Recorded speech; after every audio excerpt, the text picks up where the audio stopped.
Afternoon, we've got Aberdeen Livingston, we've got Falkirk against Hibernian, and Motherwell against Kilmarnock. We'll have the majority of the championship games covered on Open All Mics on Sportsound.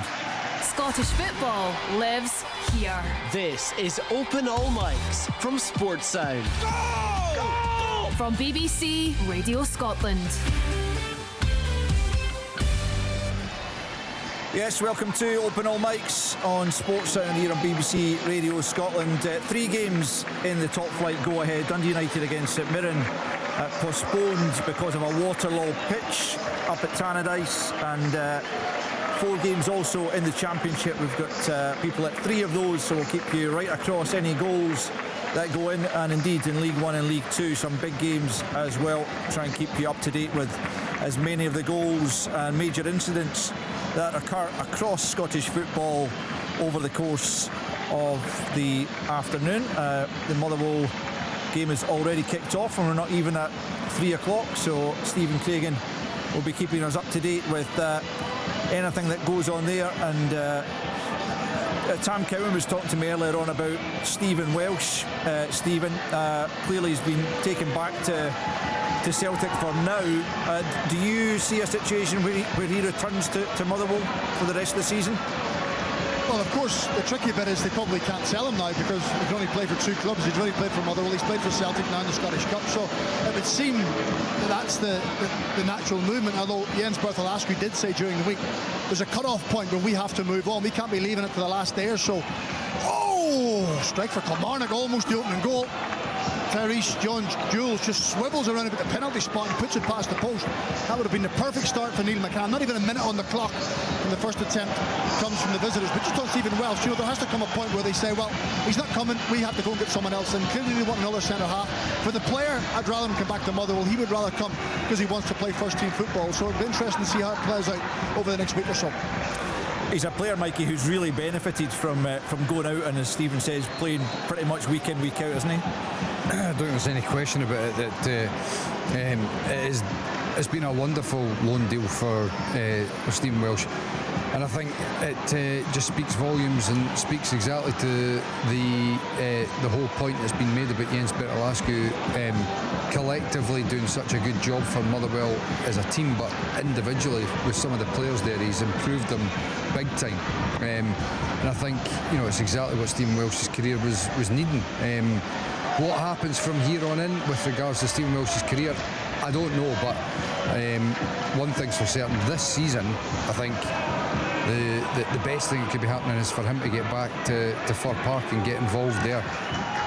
Yeah, I guess it depends if Celtic can bring in further cover, because clearly they'll be looking for maybe another centre half, whether it's to start. You would imagine that they're looking to strengthen their starting 11, not their squad, for what remains of this season, Tom. Which would be incredibly frustrating for Jens Bertholascu, because waiting on Celtic to sign a player, good luck with that. So everything is on hold for them in terms of Stephen Welsh. And it must be pretty annoying as well for Stephen Welsh. If he's going back to Celtic, is he going to start? Almost certainly not. Trusty and Scales will be the established 2. Carter Vickers gone for the season, obviously. So if they bring in another one, it's in Motherwell's interest for him to be brought in quickly to Celtic, so that they can release Welsh back. I hope Welsh goes back to Motherwell, because he's got to play. Like he's having a fantastic season. If he's sitting on the bench or coming on for a few minutes here and there for Celtic, it's not going to do his development any good at all. But Tom, also if you're wanting to sell him in the summer, you want to put him in the shop window. There's no point in sitting at Celtic for 5 months. His value depreciates. If he's playing at Motherwell and they finish 4th and get into Europe, Scottish Cup, whatever they do, then suddenly you can enhance him and you can sell your asset. Okay, so no goals so far in the top flight. We'll let you know as soon as they start going in. Up at Pittodrie, Willie, what's the first couple of minutes been like for you? not hugely exciting, I'm afraid to say. I think Aberdeen's had the majority of the ball, but no real opportunities, no real chances either. Mind you, that's not surprising because I've watched them this season and half of last season as well, and it's been the same story. You've got Lyle Cameron, who did make an impact last time out, so you're hoping from an Aberdeen point of view that he shows the quality that he's got. As far as Livingston's concerned, they're playing with two up top, Muirhead and May, so it's quite an attacking formation that David Martindale's put out. Lyle Cameron was excellent last weekend, actually, Willie, wasn't he? We watched that game against Raith Rovers in the Scottish Cup, and he falls in the same bracket that you would like to see as Stephen Welsh. He's a guy that needs to go and play, Mikey. Totally. Obviously, I think it was well documented Aberdeen were trying to get Lyle Cameron in the summer. He's gone to Rangers and chances and opportunities have been limited, but I think it's definitely beneficial for I've spoken about this in regards to Aberdeen taking loans from Glasgow, and in an ideal world you wouldn't want to be doing that, but Aberdeen are far from an ideal world at the moment. They've got the possibility to bring in a quality player for the second half of the season, and I think it benefits them because needs must. And Aberdeen, the squad, when you talk about investment, there's been a hell of a lot of investment in that Aberdeen squad, and the returns are not there for what has been spent on it. And Lutz Van and Steele, the new manager, anyone that's coming in, they've got a fair bit of work to be done to jig that squad about, because there's a lot of guys have been brought in, transfer fees paid, long contracts handed out, and certainly at the moment there's not a great deal of evidence to suggest that it's been good business. They just throw players at it, don't they, Aberdeen? Just fire. Okay, we're not winning. Let's just sign a bunch of new players. Just fire them in there and hope for something to happen. Yeah, whereas Lyle Cameron's a sensible one. I get the whole debate about, again, not to go over the point again, but bringing loan players in from Glasgow. Okay, but I think that that's the type of player, and I can understand why they were looking to try to get him in the summer, because he's a good quality Scottish player that would certainly benefit the likes of Aberdeen. Yeah, for sure. And really good at set pieces, and he's got one down the left-hand side here. I thought the quality of the set pieces, against Raith was absolutely outstanding, and he's got a chance here in this horrible conditions. I think put it on top of the goalkeeper and see if he can cope with it. It's whipped in there, or it just goes by the far post. Wasn't his most accurate, but listen, it's a curse, isn't it, of the pundit. Whenever you try to build something up, it just lets you down. See, it wasn't the worst delivery, Willie. I think you're talking about the weather, Willie. Is there a call like last night for that game to be off? It should have been off last night, Alan. That's not right. I thought it was ridiculous. Yeah. Sorry, I must have missed that. The game with the wind last night. Yeah. Don't tell me about Arbroath. I was down there watching them against Partick Thistle. Dearie me, man. That was torture. That was gale force wind. Very difficult. Down the pitch as well. When it's down the pitch, it's to the advantage. Well, usually to the advantage of the team that's got the wind in their favour. But hey, it always has been. And I tell the story about Jim Leighton not being able to get his goal kicks out of the penalty box down there when I played with him. And that was on a candy. Callum Davison at McDermott Park. There's some sort of delay there. Are you underway now? No, not yet. Obviously, floodlight failure here. The two floodlights to my right didn't go on. The groundsman's gone over with his hammer, giving it a whack, and they've just come on. Chris, that's what he normally does here. So yeah, they've just delayed the kick-off by 20 minutes. The floodlights have just come on, so we have had no action at all. I was actually at the game last night, and it was definitely shouldn't have been on. The goalkeeper was kicking balls and they're going straight out of play. It was a ridiculous game. I actually can't believe I was there. There was kind of nothing else to do. So it was definitely shouldn't be done last night. Yeah, it was a tough watch, to be fair, as much as I'm an advocate of the Championship. Man City have got a goal up against Wolves in the English Premier League.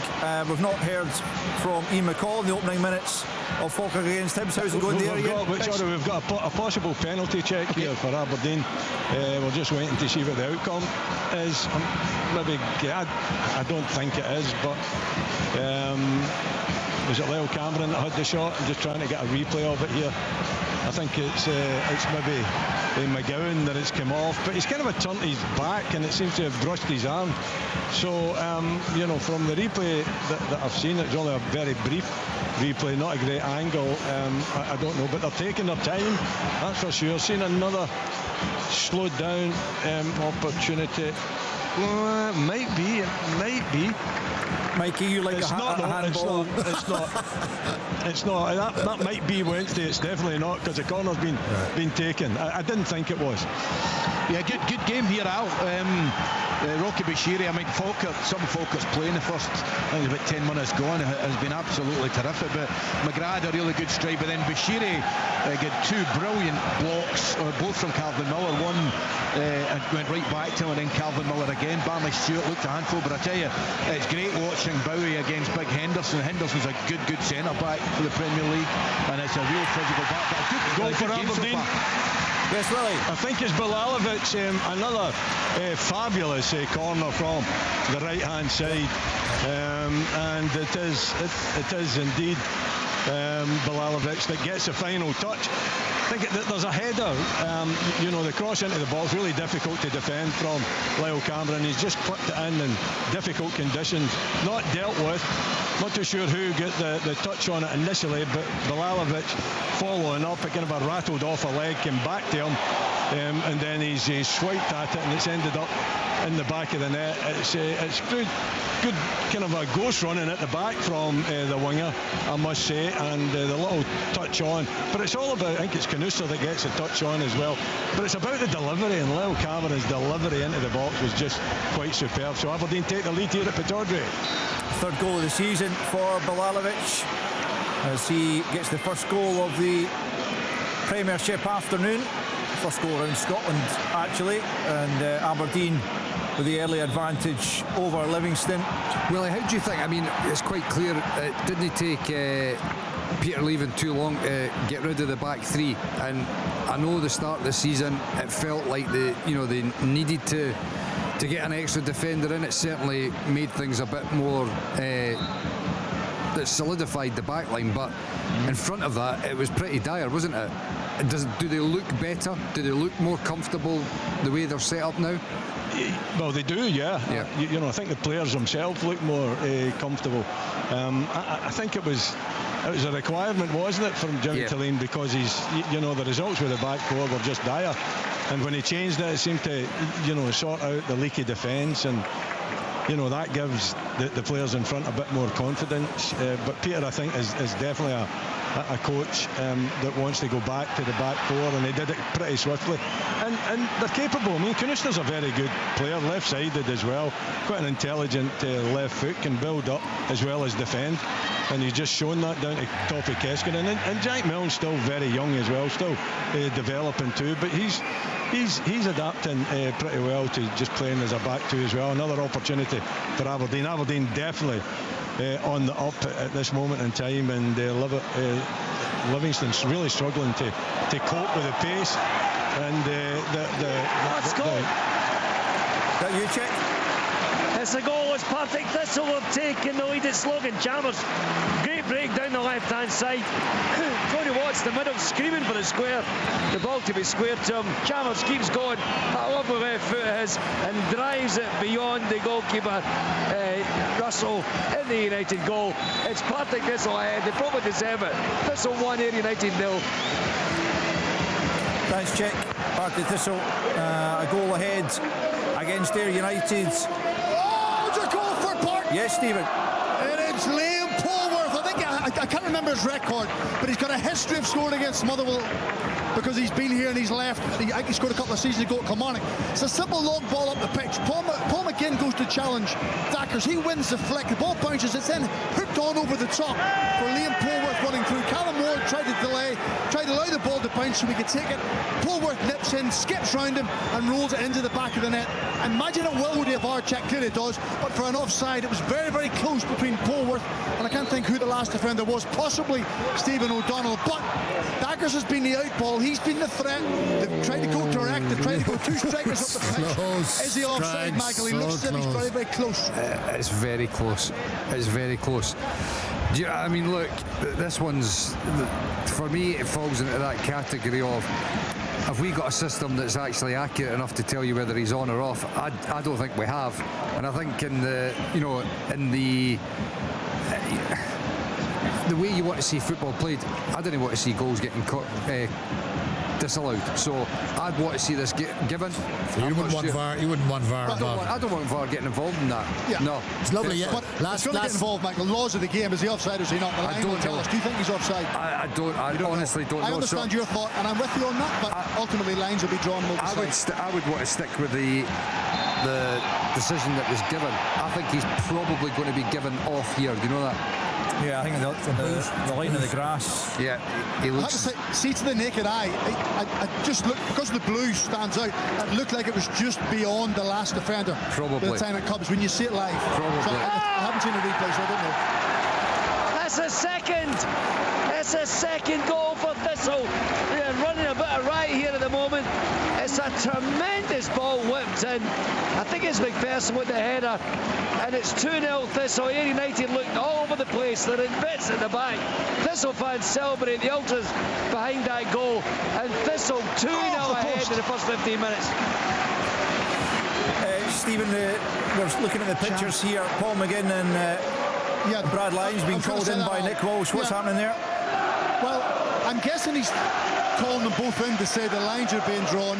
It's very close. We're going to need a little bit of extra time just to make sure we get this decision right. I'm guessing that's what they're doing. He's made the TV sign. He is offside. Michael is right. He is offside. Oh, that's a real blow for Kilmarnock. Such a fine line sometimes between success and otherwise. And Motherwell still not conceded at home. Yeah. You're looking at that and thinking, Alistair, just correct that score. It was Alex Samuel with the header. Just a wonderful glancing header. Paddy Redding setting up the first one for Logan Chalmers, and just 2 minutes later, a wonderful ball whipped in. A clever header. It looked for a moment it was going to be on the goalkeeper's right post, but it just sneaked in and he couldn't get a reach in it, could Liam Russell. So it's 2-0 to Thistle. They're on fire. Looking to change the offside rule with Wenger's idea. Would that be on that goal then, I take it? Yes. I think that what is that? There has to be daylight between the two. Daylight between the two. Given under Wenger's law. I don't think that's going to happen, though. Is it? It's not going to go through. No, we'll still have to use lines, but to determine. You'll imagine gaps between or daylight. There's going to be some sort of technology used to determine daylight as opposed to what we were doing just now. If you're using Wenger's thing, I mean, as much as you want, I just think that then becomes visually and the optics of it. It's a huge advantage. It's another one for Aberdeen, Kevin. Nisbet on this occasion. Really good move from Nisbet, and an inch perfect pass from Armstrong. Just a little dink in the box. Livingston claiming offside, but so far no VAR check on this one. The linesman was in a good position, kept his flag down, and Nisbet showed a lot of calmness to take it under control and just kind of a toe poke into the back of the net, but really good work from Aberdeen, playing extremely well. And Stuart Armstrong just a little clip over the top for pretty square. That's a good finish, back four as well, and he just stabs it in, doesn't it? It's not a toe poke with an instep, but he just kind of stabs it. Really good finish. It's a great ball from Armstrong. Great touch and finish from Nisbet. It's going to be tight, I think, in terms of onside or offside, but I was just going to say, really, for me, looking at Aberdeen playing this way, they look so much more confident and comfortable, and I think it's pretty damning on what was happening before, to be perfectly honest. Yeah, the confidence is definitely there. Partick Thistle, a penalty kick, a chance to go 3-0 ahead. Instant in the box. The referee immediately points to the spot. It's Grant Irvin, the referee. He's got a couple of Ayr United players are going to argue with him. Logan Chalmers already has the ball on the spot. Goalkeeper is way out his goal. Chalmers desperate to get second goal in this first quarter and hour of the game. Could Thistle take an incredible... Falkirk Stadium. Yes, Ian. And it's for the home side. It's Falkirk 1, not Dundee United, Hibs 0. Gray played down the left-hand side from Calvin Miller, and it was Barney Stewart, who Michael and I were talking about players before. John has recognised Barney Stewart playing in a university team, and he's given Grant Hanley and Bashiri real problems, and he's just timed his run to perfection. I don't even think there's a bar check, and the guys can have a look.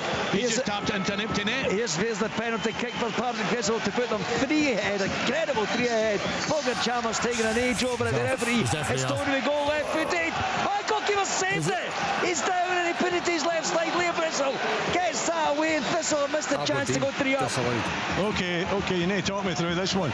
Disallowed it. The referee's going over to have a look at. Oh, going to look at it. The Falkirk one's going to be chopped off, isn't it? No, Barney Stewart. It's going to be tight, very tight at Falkirk as well. Is it tight, is it? Yeah, but I don't know what they're looking at. Why is the ref getting asked to go over? If it's offside, it's offside. I know, that's what I'm asking. It looks as though he's offside. I'm seeing a still here, and it looks as though he's offside. From that angle, he looks marginally off, but I don't know why. Is it maybe because the lines are not working? There's certainly no lines on what we are seeing, so... Well, what was the on-field decision? They're still checking the goal. The on-field decision stands. The on-field was it stands, yeah? Yeah, well, if the lines aren't working, then it's a goal. Something's not working with VAR. Let's go back to you, McCollum, just double check what's happened there. We're still checking the goal. I've got to say, I thought he timed his run to perfection. I think Mikey and Tom are saying it's pretty tight, but they're still checking right now. So there's a check at Falkirk, there's a check at Pittodrie. The referee speaking to the captains at Pittodrie as well, and he is chopping that one off at Pittodrie. So he's chalking that off, and I think it's off the basis of him looking at the still. They don't have the lines drawn. I would love to find out the clarification on that, but I think that is... I think that's outrageous, to be honest. Yeah, if the lines are not working, then there's a lengthy discussion, Michael, as well, with the two captains. So I think he's made that call looking off a still. Yes. And the angles, which is not in line with it's not in line. Yeah. I think that's a shocking decision, especially having given it on field. Yes. Exactly. We're still checking here as well. I mean, how hard can it be to draw a line? Well, maybe it's down across the board. Because did you not think? I thought that's what was going to happen at Fir Park when he called the two captains over as well. But eventually they did get the lines on it. Maybe there's something up with VAR at the moment. Yeah, we've asked to find out what's going on here. Maybe it's just that the system's not adequate. Yeah, well, there's a conversation happening between Don Roberts and the referee at the Falkirk Stadium and the two captains there, Ian. Yeah, there is. I mean, he's got the ball, the goal, the referee gave the goal, and the linesman gave the goal. He's got the ball ready to take the centre. And it's a goal for Barney Stewart and for Falkirk. The goal's been given. Falkirk 1, Hibernian 0. Right, so Falkirk 1 up, Aberdeen 1 up, but they could have been 2 up, but for the chopped off goal there for Kevin Nisbet. Barney Stewart gets his first goal since returning from his loan spell at Dunfermline, and so Falkirk lead by a goal to 0 against Hibs. Aberdeen 1, Livingston 0, and Motherwell still goalless at Kilmarnock after Polworth's goal was chalked off for offside. So all sorts of drama. Partick Thistle meanwhile 2 to the good, and could have been 3, Chick. This is a penalty kick. It was, I'll tell you, it was not a great penalty kick, but Logan Chalmers, the goalkeeper, Liam Russell, did well down to his left side. It was awarded after Samuel was brought down in the box. At the moment, Ayr United trying to rally. They got a corner kick at the other side. Remember, Chalmers scored the first goal to put them ahead. Alex Samuel with the second one, all in the first 12 minutes. Dramatic stuff. What a start to a football match this. And as we said, Alistair, the penalty kick getting missed there. There's a ball whipped in the left side. Ayr United try to get one back. Here's a little bit of head tennis in the box.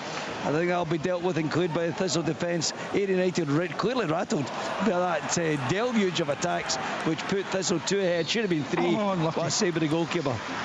But surely the on-field decision must stand, guys, here at Pittodrie. Would that not be the ruling that you would expect? Well, I'm hoping to get some clarification on that, Willie. I would, Willie. Yeah, I would. I mean, I don't know what the official line is, but surely was there not one, Michael, at Ibrox where it was over the line?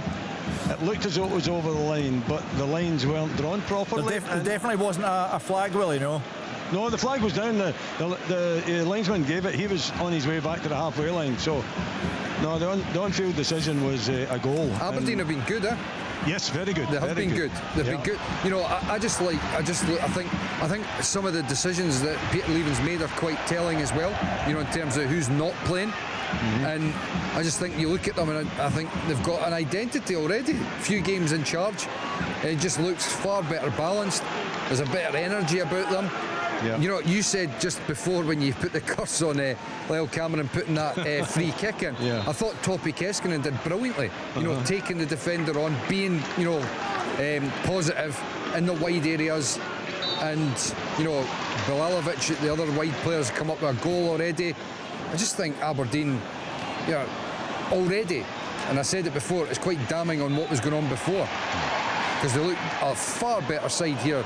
Granted, they're playing against the side that are bottom in the league, but they look far better. And good balance as well, you know, particularly defensively with Canuster and Frame down the left-hand side.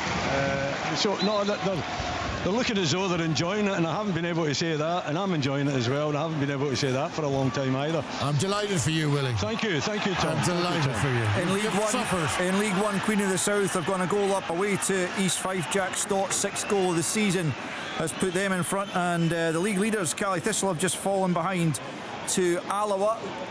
Lewis Stewart, he is the goal scorer there for 4th place. Alloa, as they look to try and claw back that lead that Cali Thistle have at the top. Let's check in with Callum Davison. Play is now underway at McDermott Park between the leaders St Johnstone and Dunfermline. Yeah, started 10-minute delay here, so we're 15 minutes into the game. Not a lot happening. Both teams try to suss each other out. Probably St Johnstone slightly better, but not a lot of goal-mouth action here at McDermott Park. You'll catch up with the rest of the games when VAR slows it down that much.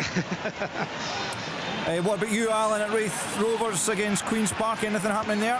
Wraith have been a better side. They've actually hit the post. I didn't want to come in as much because there was so much going on elsewhere, but it was Mullen with a cross, and then it was Andy Winter arriving in the box. Good header, hits the post and away, and then Hamilton just had a shot for Wraith. They've been the better side. Queen's not really in it at the moment, but I was just going to ask Tom, what are you thinking with this appeal with Stranraer and Queens, because it's worth a hell of a lot of money. Oh, it's painful for them, isn't it? Absolutely painful for that. What was I saying? To keep the club running for three or 4 seasons. Yeah. I just don't think they can keep her back on the day of the game, so they needed to get another goalie in and an emergency loan. Yeah. I think it'll be really harsh on them. I really do. It will be, but I don't think they're going to get a result. No, well, I don't think they are. I think there's a precedent, isn't there? There is. If that's the case, Inverness and Queen's Park. Then you're done. Yeah. They played. I think Queen's Park played Ewan Henderson against Inverness. The year Inverness got to the final, actually, and they won up in Inverness, but then they lost it. They lost their appeal. Obviously, if they just put in the word, if it's just put in the simple as that, put in the word emergency, right? And they'd have been in the clear, but they didn't, and it's excruciating for them. Because these are high-stakes stuff, obviously, with that amount of money. Can I just say, Falkirk, it doesn't guarantee they're going to win, but for 20 minutes they've absolutely outplayed Hibernian. Yeah, well, they've done that to a few teams this season, haven't they? Their home record hasn't been outstanding, you'd have to say. Just 3 home wins from 11 before today, but by all accounts, when they played Celtic recently, they were deserving of something, at least from that game. And they nearly scored, sorry to interrupt, Ali, nearly scored direct from a corner. I don't know what happened. The guys can maybe see Calvin Miller, an in-swinger from the right-hand side. The goalie's absolutely nowhere, Salinger. Nearly was 2-0. Yeah, it was definitely a good delivery there from Calvin Miller from that right-hand side. Rebound blasted over by Finn Yates. Ollie McBurney's been on the score sheet again for Hull City. Oh, how can he can't go to the World Cup? Can he, Tom? Tom, he can't go to the World Cup. No chance. Have you had this discussion already, have you? Some might make a case for him. Shooting the lights out at the championship, Craigs, but I don't know, Mikey is unmoved by the great man's scoring record. I'll lie unmoved beside Michael if you want. Well, so how many goals would he have to score for you to change your mind? Are you going to jump off the fence and say he should go or not? Because all you seem to do... I think he should be in the squad. You think Harvey Barnes, if we get closer to Harvey Barnes, anybody know? For March, he should be in the squad. Would Harvey Barnes be in it? Yes. Does anyone think that Harvey Barnes should not be asked or. Well, Tom always thinks Alan McBurney should be in, so we no room for Harvey Barnes. No, I think it's there's room for answer both. your question. Different Harvey play. Barnes should be asked and asked in a certain way, in my opinion. He will. While, He is whether being- consul- he is yeah, being while- asked. He is whilst being asked. consulting other members of the squad, I would Yeah. say He's senior being members. I think that's Ian, key, he isn't it? Aye. Yeah. And he should be asked yes or no. Yeah, do you wanna come? absolutely. There's no point Correct. in pandering and delaying and him Yeah. waiting. It's either Got yes to or no, be. simple. Otherwise, Oh, it's no. an equaliser. It's an equaliser for Livingston. That's out the blue, isn't it? Dealing with it. It gets into the box. I'm just trying to see who's actually got the Sissoko, final I think. touch. Is it Sissoko that gets it? It is indeed Sissoko that rather fortunate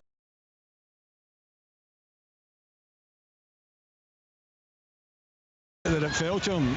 You know, it wasn't cleared properly by Aberdeen, got to say that. And that's really their first attempt, I would say. Oh. Goal at Fir Park, and I've got to say, what a bit of link-up play. Michael, I know you're a football purist. Have a look at this goal and you'll absolutely love it.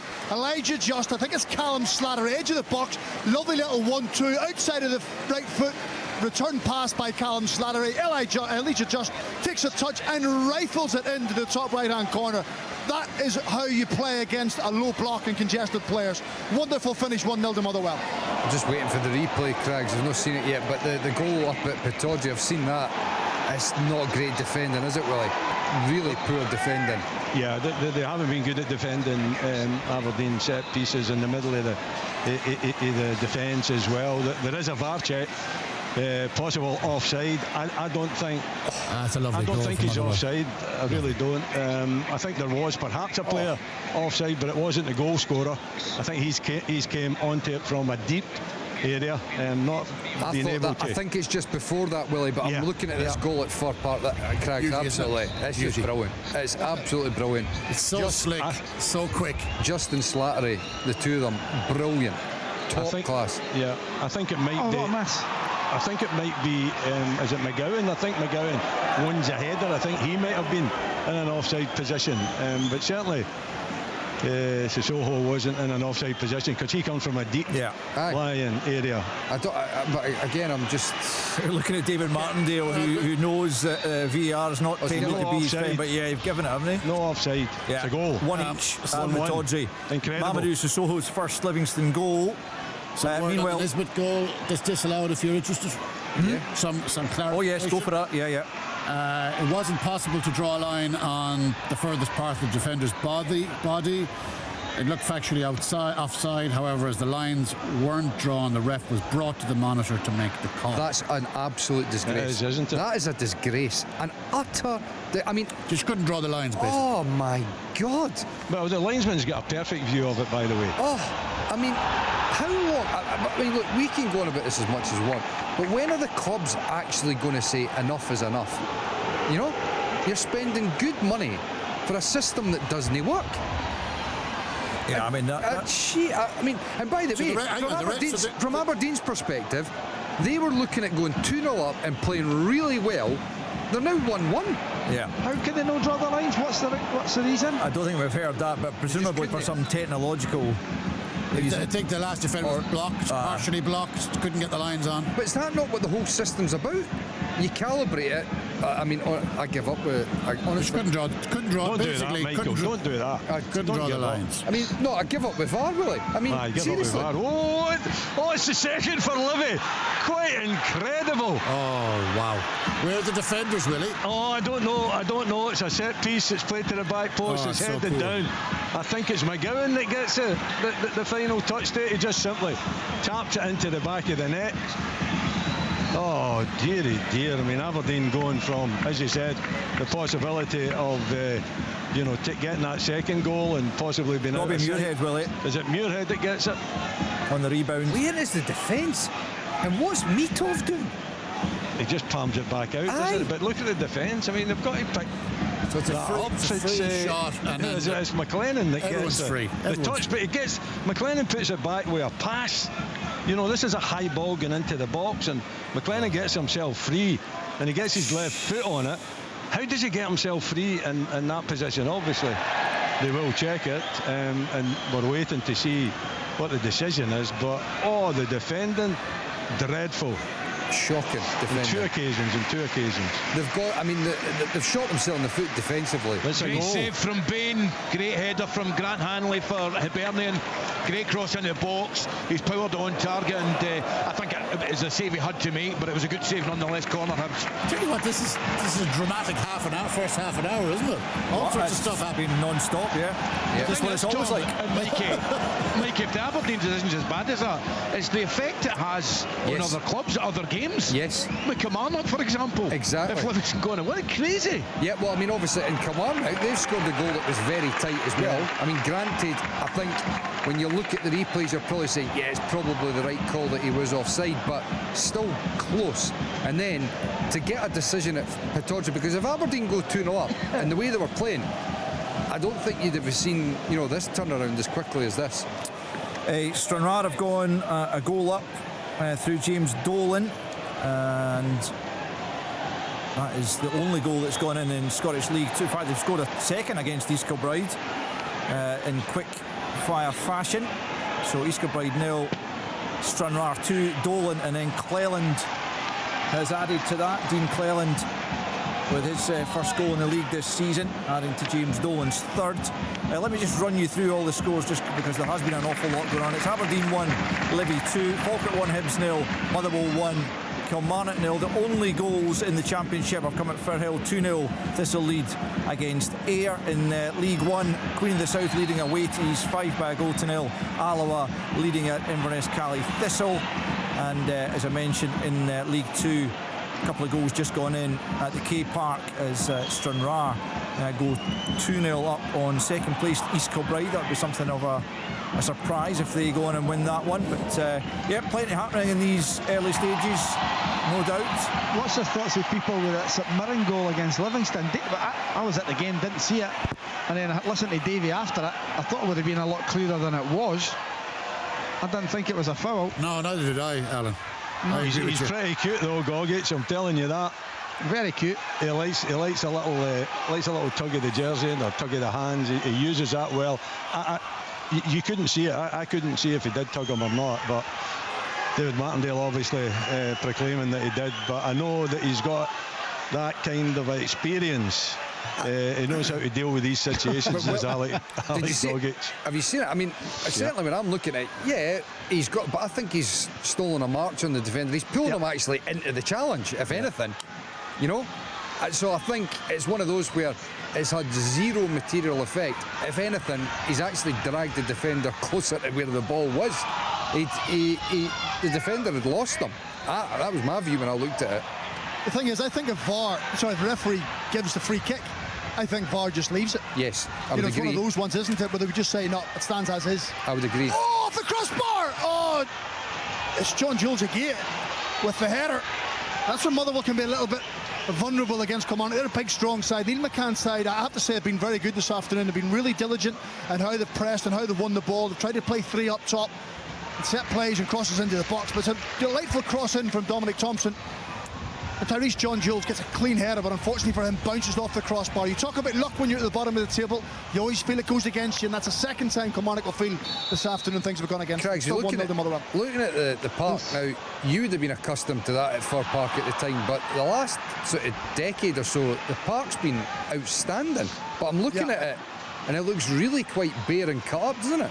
It is, yeah. I think it's a consequence of the frost as well then of the undersoil heating having to go on, Michael. It's burnt the roots underneath, and it's clearly burnt the grass on the top of the frost. So I have to say, though, Motherwell still trying to play the way they always play. They're taking a few risks. Kilmarnock are nibbling little things and they're winning the ball higher up the pitch, but certainly it was a Motherwell good play again. I tell you what, see when they get into full groove, and we've all watched them, when they move the ball through the thirds, within 3 passes they can go from their own 18-yard box to the opposition's 18-yard box. That was another chance there for Sayed. But yeah, Michael, the pitch isn't great. I think they've got 3 away games in a row, so I think the pitch will deserve a rest. Sounds like definitely signs of encouragement though for Kilmarnock, Craigs, from what you're saying. Yeah, I think when you watch the teams playing against Motherwell, you always want to see how they're setting up or how they're going to try and combat Motherwell's possession. So they're leaving Dackers and John Jules against Stephen O'Donnell and Paul McGinn. They're playing 2 up top. They're not really having any kind of defensive responsibility. Greg Kilty is playing as a number 10 and behind. So when they win the ball, they're trying to put it forward as quick as they can to try and go 3 for 3. They've had a little bit of success at times. The goal probably was a consequence of that. Ultimately, it was ruled offside. But there's enough there for Kilmarnock to be encouraged, Al, that long balls over the top, they can be out-muscled and they can cause problems. But actually, they're doing okay. See the first Aberdeen goal being given by a couple of outlets as a Jack Milne goal, but definitely looked like a Bilalovic final touch to me. I'm not sure why other places are giving it as Jack Milne, but I've seen that a couple of places. Anyway, they trail by 2-1 now, bizarrely, having been so good at the start of that game. Sorry, nearly 2-0 for Falkirk. It was a brilliant bit of play from Wilson on the right-hand side. He's cut in and slewed one with his left foot just by the far post. I mean, if Falkirk going at half-time just 1-0 up, I think John McGlynn will be gutted. Yasin Ayari has given Brighton a lead at Fulham down in the EPL. The only other goal in the 3 o'clock kickoffs, that Man City one I gave you earlier on. Plenty of action north of the border. Aberdeen will be gutted to be trailing Willie, having dominated the start of that game. Yeah, but if you defend like that, then you're giving the opposition chances that really shouldn't be given. I mean, it's just organisation, communication. It's knowing what your job should be. A little bit of good fortune in the second one, when it rifles back to Sissou Hall, but at the same time it's still poor defending from both the goals that were scored. So they've only got themselves to blame. But as far as the Aberdeen second goal is concerned, I think they've been very hard done by. Falkirk still good value for their advantage over Hibs, Ian McCall? Yeah, absolutely. I mean, when Stephen Craigan was describing some of Motherwell's play there, he could have been talking about Falkirk. At times they take it at the back and it's 3 or 4 passes and then they're in the attacking third of the field. Hibs had half a chance with Grant Hanley header, but Falkirk are playing some really, really good stuff. It's still 1-0 though. Can I just ask Al, Willie Miller or Stephen Craigan, the Aberdeen signed a defender, Morrison, during the week, and he was described as a really good modern defender. What is that? Can they tell me what that is? Modern has got Instagram and Facebook. Listen, maybe a ball player, maybe someone that is good with the ball at his feet. Somebody that can defend, you mean? Yes. Jason, give him a chance. Give him a chance. A big part though, Ian, is a big part of the game now, isn't it? Is the 2 central defenders go back in the box and the goalkeeper plays it to them. So I think that's what they're talking about, is that he's a modern defender that can go back and take the ball and build up play rather than concentrating on what his main job is. Yeah, well, I know that in Munich. Yeah, I know that, and the boys are good play, but I think I've always thought, and I still think it's great for defenders that can pass the ball brilliant, and there's been a good few. It's not just a modern thing, it happened years ago, but the main thing is defending, doing the basics of defending well, in my opinion. Yep, I would agree. Mickey van de Ven has given Spurs the leads away to Burnley. Yeah, where's that? Wraith Rovers. Yes, Alan. 1-0. It's Hamilton with a finish. They get the break of the ball to the byline, they whip it back. Hamilton's been very good in the air. They've deserved to be ahead here. Wraith Rovers have played very well. Queens have just been on the back foot since the start of the game, but that's us in the 40th minute, and Hamilton has put Wraith Rovers 1-0 up. 4th goal in the Championship for Jack Hamilton, who caused Aberdeen a few problems last weekend, certainly, and he's caused Queen's Park a problem this afternoon by getting the opening goal at Starts Park for 6th place Wraith Rovers. So 1-0 they lead, 2-0 to Thistle. For Hill, still goalless, McDermott, Callum? Yeah, still goalless here. Not a lot happening, a couple of half chances, one for either team. Apart from that, both teams really cancel each other out. They kind of go man for man all over the pitch, so not a great game at the moment. Good strike at Falkirk there. Yeah, I didn't want to it's a good save. Callum, brilliant save from Salander. I mean, they touched it to Calvin Miller short. I thought he was going to hit it first. I mean, the Hibs guys were out so slow he could take another touch on it, and it looked like it was Aaron in the bottom left-hand corner, but it's a really, really good, strong left hand to it, Salinger. Yeah, Falkirk get the corner kick as a result as they keep the pressure on Hibernian back line. Hibs, certainly they weren't great at East End Park last weekend, and it looks like they've been second best so far at the Falkirk Stadium. I remember the first of this fixture early in the season where Hibs were really good, actually, really good. And, yeah, I was at that, Mike. 2-0 up. Was it 2 each? Yeah, Hibs were 2-0 up and cruising, and then obviously they conceded right before half time. It went 2-1, and then in the second half it was like roles reversed. Falkirk were really good in the second half, and Hibs were hanging on a little bit. And certainly from David Gray's perspective, he'll be hoping that it's a similar sort of turnaround in the second half where his side end up being on top, because as you said, Falkirk, isn't it? As you said, Ian, every time I've looked up, Falkirk have been well on top. Yeah, I remember Michael saying in the first half of that game that Hibs looked more Premier League savvy, and they looked maybe a cut above Falkirk. Yes. The exact opposite in this game now. Yep. With 3 months on. I really like Connor Allen. I mean, the more absolutely. I see him, the more I just think, when you talk about modern defenders, he's a modern defender that can actually defend as well. Yeah, Falkirk have looked impressive in that first period. Falkirk Stadium. It's Barney Stewart again. Brilliant play down the left-hand side. Calvin Miller. I think it was a touch from Barney Stewart into Calvin Miller's path, who's been outstanding in the first half. He's got to the byline. He's cut it back to Barney Stewart. He sticks it in an empty net. It's a stunning Brilliant goal. play. That's Barney Stewart that was playing for a university team, playing a 1-2, going forward and putting his second into the net. Brilliant. Because he's to say that was an educational play then, would you? I mean, he's playing in a side that his strengths are able to come to the fore. I mean, the pace there. Falkirk have ripped Hibs apart. Beautiful finish. Sorry, just to rub a little bit of salt in the wounds of Kilmarnock. They just had a red card. Tom Lowry was booked for a free kick earlier in the half, and he's just brought down Tawanda Maswanisi for a second yellow card. He's put his hands in his head. And if Neil McCann and Billy Dodds thought it was a tough job when they took over, they were doing okay today. The job has just got that little bit tougher. Motherwell lead by goal to 0, Kilmarnock down to 10. Yeah, it's not going Kilmarnock's way. It's certainly going Falkirk's way. That was a brilliant move down the left-hand side. The speed at Millard. I mean, that was just class, wasn't it? Yeah. Absolute class. Sped away. I thought at the time, Tom, that the ball might have been out. But I think he just got it in time from the layoff from Stewart. Calvin Miller's been terrific in the first half. Brilliant. Oh, sorry. You talk about twisting the knife when you get the opportunity. He's that man Guess again. who? Tawanda Maswanisi, 16th goal of the season for Motherwell. 17 if you include his goal in the Africa Cup of Nations for Zimbabwe. Cross from the right-hand side, I think, from Tom Sparrow. He catches it flush on the volley, probably 15 yards out. Kelleroos can't get anywhere near down to his right-hand side. It's a wonderful strike. It's all gone wrong for Kelly. Motherwell 2, Kilmarnock 0. Exactly that. I mean, literally falling apart for Kelly there. Craigs, I've just seen that second booking. I've got to be honest, I think Nick Walsh can just have a word with Tom Lowry there. Yeah. I don't think he needs to show him a second yellow. No. Like, on it, I think if Maswanisi has the ball and he's dribbling away and you have an interference with him, but the ball's away somewhere else. I agree with you. I mean, like, he's just stretching a little bit. He doesn't catch him with a straight leg.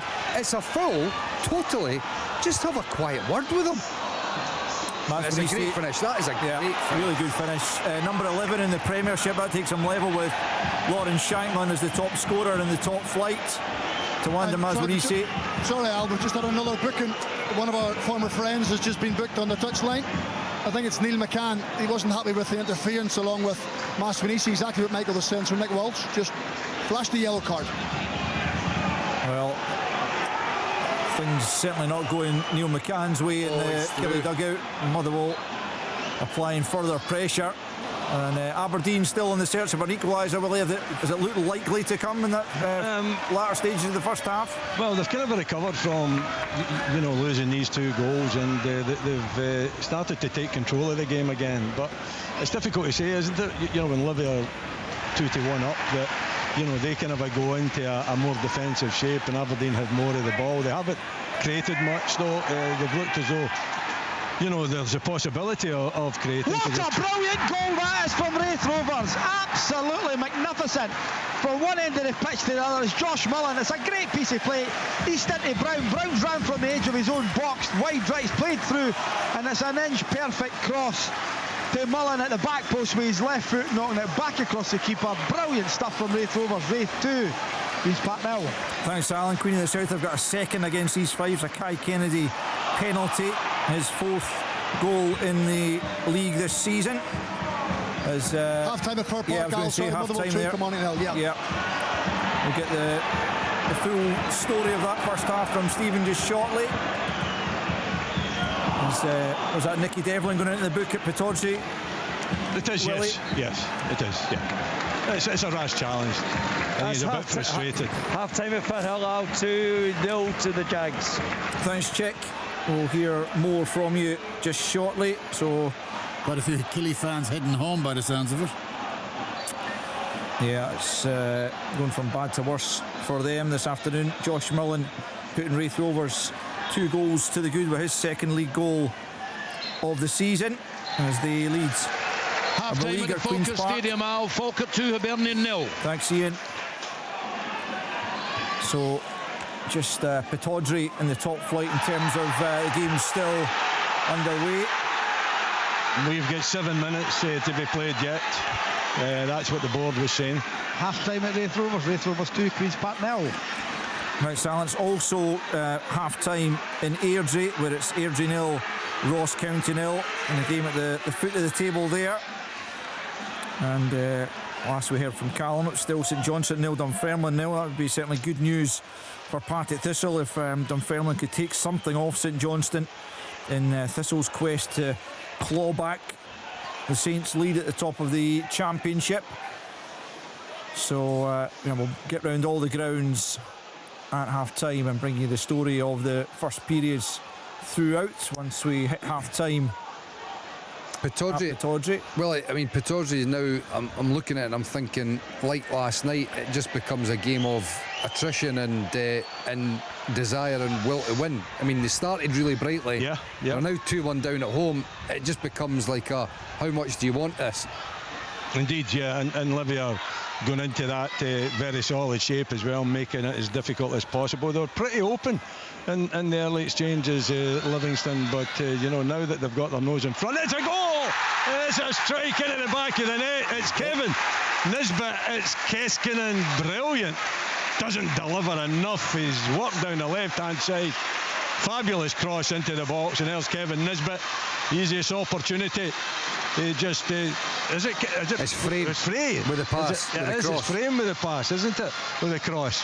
And Nisbet's in the right place at the right time. He's got that instinct back, but it's a really good run from the fullback and a fabulous ball into the path of Kevin Nisbet. And he just takes it in his stride. All he has to do is make contact, really. But you know, that to me is a classic example of what hadn't been happening for Aberdeen most of the season. We've barely seen Nisbet or Lazatic being able to get on the end of crosses like that. They just, with the system they've been playing, they were very, very limited in terms of the opportunities they were creating. He hasn't had that many quality balls like that one, though, Michael, I would say. Played into his path.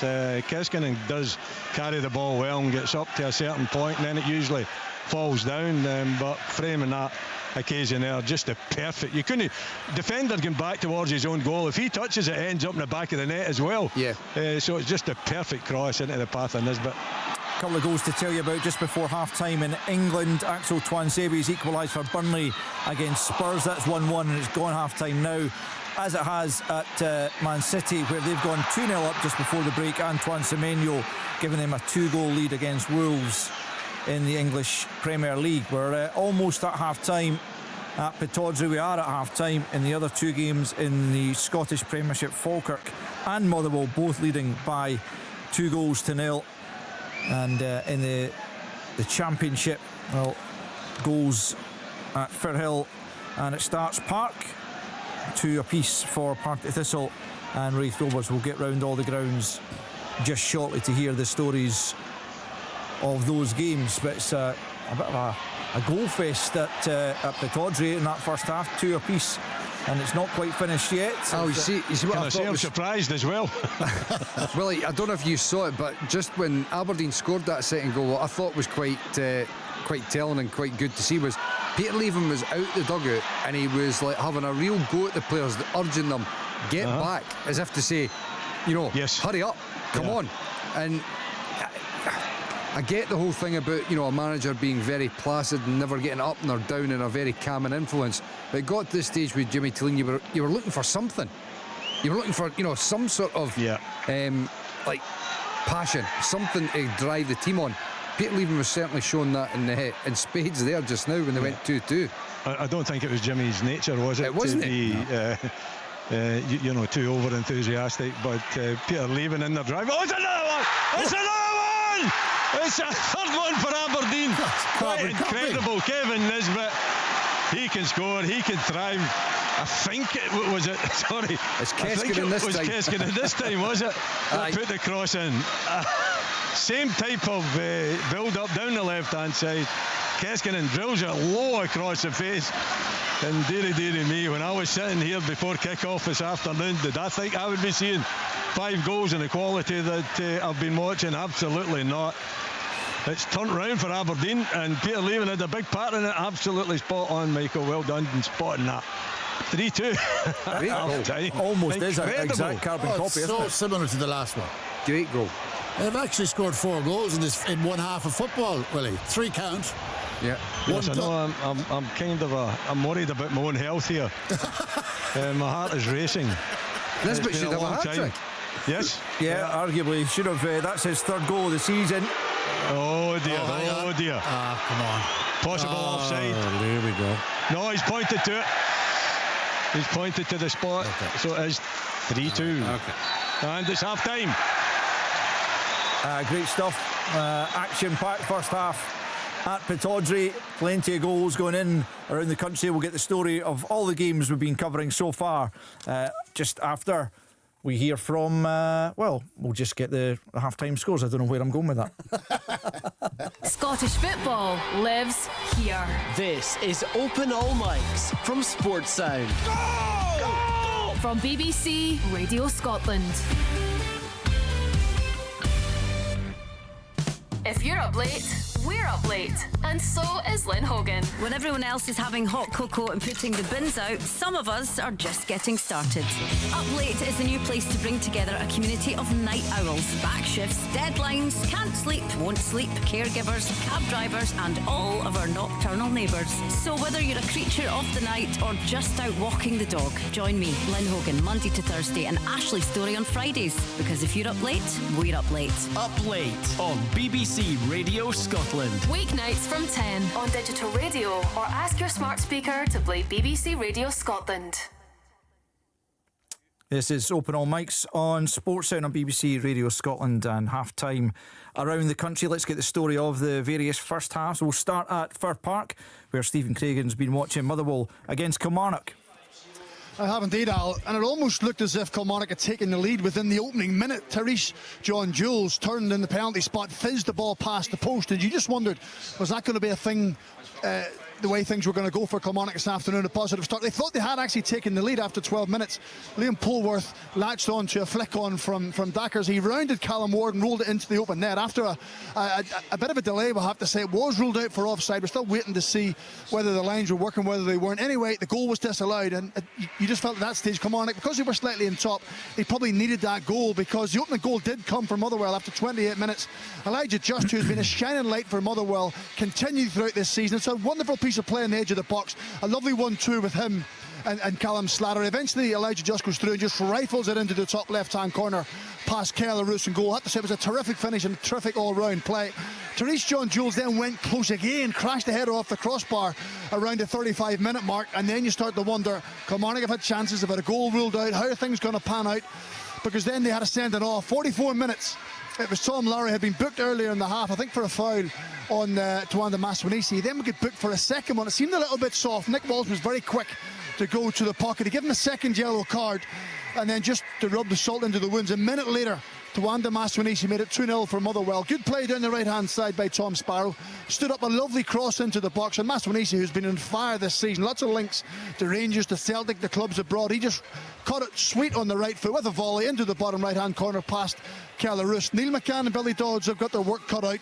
For Motherwell, they're in dreamland. They look now as if they're 14 points clear of Aberdeen in 6th for the top 6 place, and I start closing towards the teams in top. Hibs behind them are losing, so far it's a good afternoon for Motherwell here at Fir Park. It's Motherwell 2, Kilmarnock 0.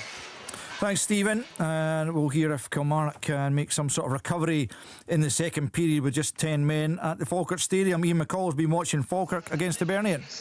Yeah, at half-time it's Falkirk 2, Hibernian 0, and a very, very dominant performance from the home side. Took the lead in 18 minutes. Really great delivery from the left. A cut back from Calvin Miller, who's been really, really terrific throughout. And Barney Stewart was there with a first-time finish. Really, really good striker's finish. Good movement in the box. They had a couple other efforts. Wilson had an effort for Falkirk, and Calvin Miller had a great strike from the edge of the box, which was a brilliant save from the Hibs goalie Salinger. And then just a minute before half-time, Barney Stewart got his second goal. He's played a link-up with Calvin Miller again and continued his run into the box, and Calvin Miller's found him brilliantly with a cutback, and he's side-footed into the net and to give Falkirk a 2-goal lead. Hibs have been poor, and Falkirk have been terrific. They had one Grant Hanley header which was comfortably saved by Scott Bain. Half-time at the Falkirk Stadium was Falkirk 2, Hibernian 0. Thanks, Ian. And the other game in the top flight is at Pittodrie. Aberdeen up against Livingston. A goal fest for Willie Miller in the first half. It is, surprisingly so. I couldn't envisage this driving my way to Pittodrie this afternoon, that's for sure. But it's been a spectacular game of football, and it swung in favour of both sides. Aberdeen very much on the offensive and on the up in the early part of the game. So much so in 9 minutes they take the lead. Lyle Cameron corner, it's touched on by Canuster, it's blocked by Bilalovic shot initially, but it comes back to him and he strokes it into the back of the net, and you think Aberdeen are going to go on and dominate the game, and they did. In 19 minutes they had the ball in the back of the net. Kevin Nisbet, Armstrong pass, absolutely sublime pass for Nisbet, who takes it under control and pokes it into the back of the net, and you think it's just going to go on from then, but it's Livingston that gets himself back into the game. In fact, they draw level and then they take the lead. 19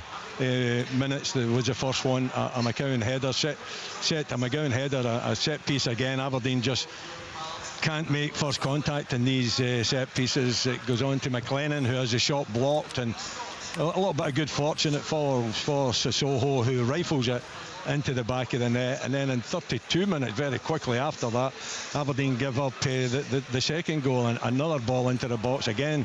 McGowan and McLennan combining, and Mitov parries it, falls for Muirhead, who simply strokes it into the back of the net. But we go deep into time added on, 50 minutes, and it's framed down the left hand side. The cross is just perfect for Kevin Nisbet, who, you know, like a predator, just taps it into the back of the net, finding the space at the back post. 53 minutes, and it's Keskinen down the same side, just identical type of build-up. He drills it low across the face, and once again Kevin Nisbet finds a little bit of room and just taps it into the back of the net. It's been sensational, it's been thrilling. I haven't been able to say that on too many occasions here at Pittodrie. It's 3-2 and still more to come. Bring it on. Good stuff, Willie. Hear more from you in the second half. Let's head down to the Championship then. Chick Young has been watching Partick Thistle up against Ayr United. Yeah, the Championship, Alistair, where it's all getting very interesting. Thistle leading by 2-0 here this afternoon against Ayr United, who have toiled in the first half. At the moment, Thistle are only 3 points behind St Johnstone at the top, and Ayr United, trailing 2-0 in this game, are just hanging on to their place in the playoffs with the Wraith Rovers and Dunfermline right behind them. So it's exciting, and this match has certainly been exciting this afternoon. We have had 2 goals from Thistle. Logan Chalmers scored the first one, a lovely left-footed shot, a lovely pass by Paddy Redding, and Chalmers finished it off with Tony Watts in the middle screaming for the ball. He finished it himself, put the Jags to 1-0 ahead after just 12 minutes. 2 minutes later they were 2-0 up. Alex Samuel with a glorious header into the goalkeeper's bottom right corner. Luke Macbeth with the cross, and I tell you, Thistle were cruising at that stage. They were on fire, because after 18 minutes they get another penalty. They got a penalty kick. Logan Chalmers decided to take it left-footed, but Liam Russell down to his left managed to produce a great save. Otherwise they'd have been out of sight. 2-0 at the moment, missed penalty, and so Ayr United have something to hang on to. But Scott Brown must be in that dressing room trying to wind up his players and get themselves back into this. They've looked weary in the first half. Thistle on fire.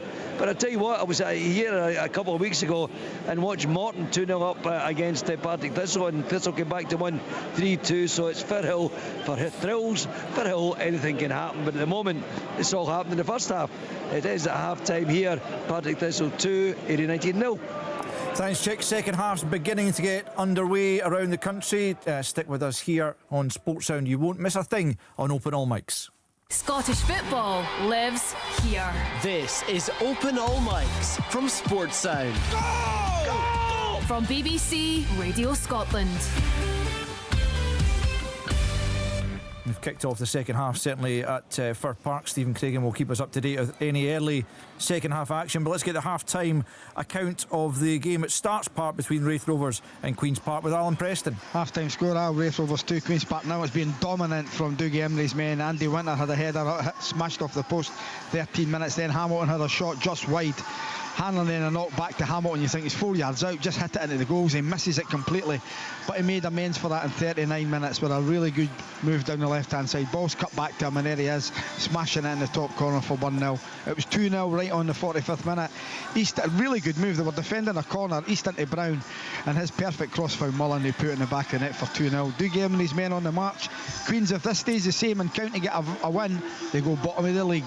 Half-time score, Raith Rovers 2, Queen's Park 0. And let's round off the championship with the game at McDermott Park between St Johnstone and Dunfermline. Callum Davidson.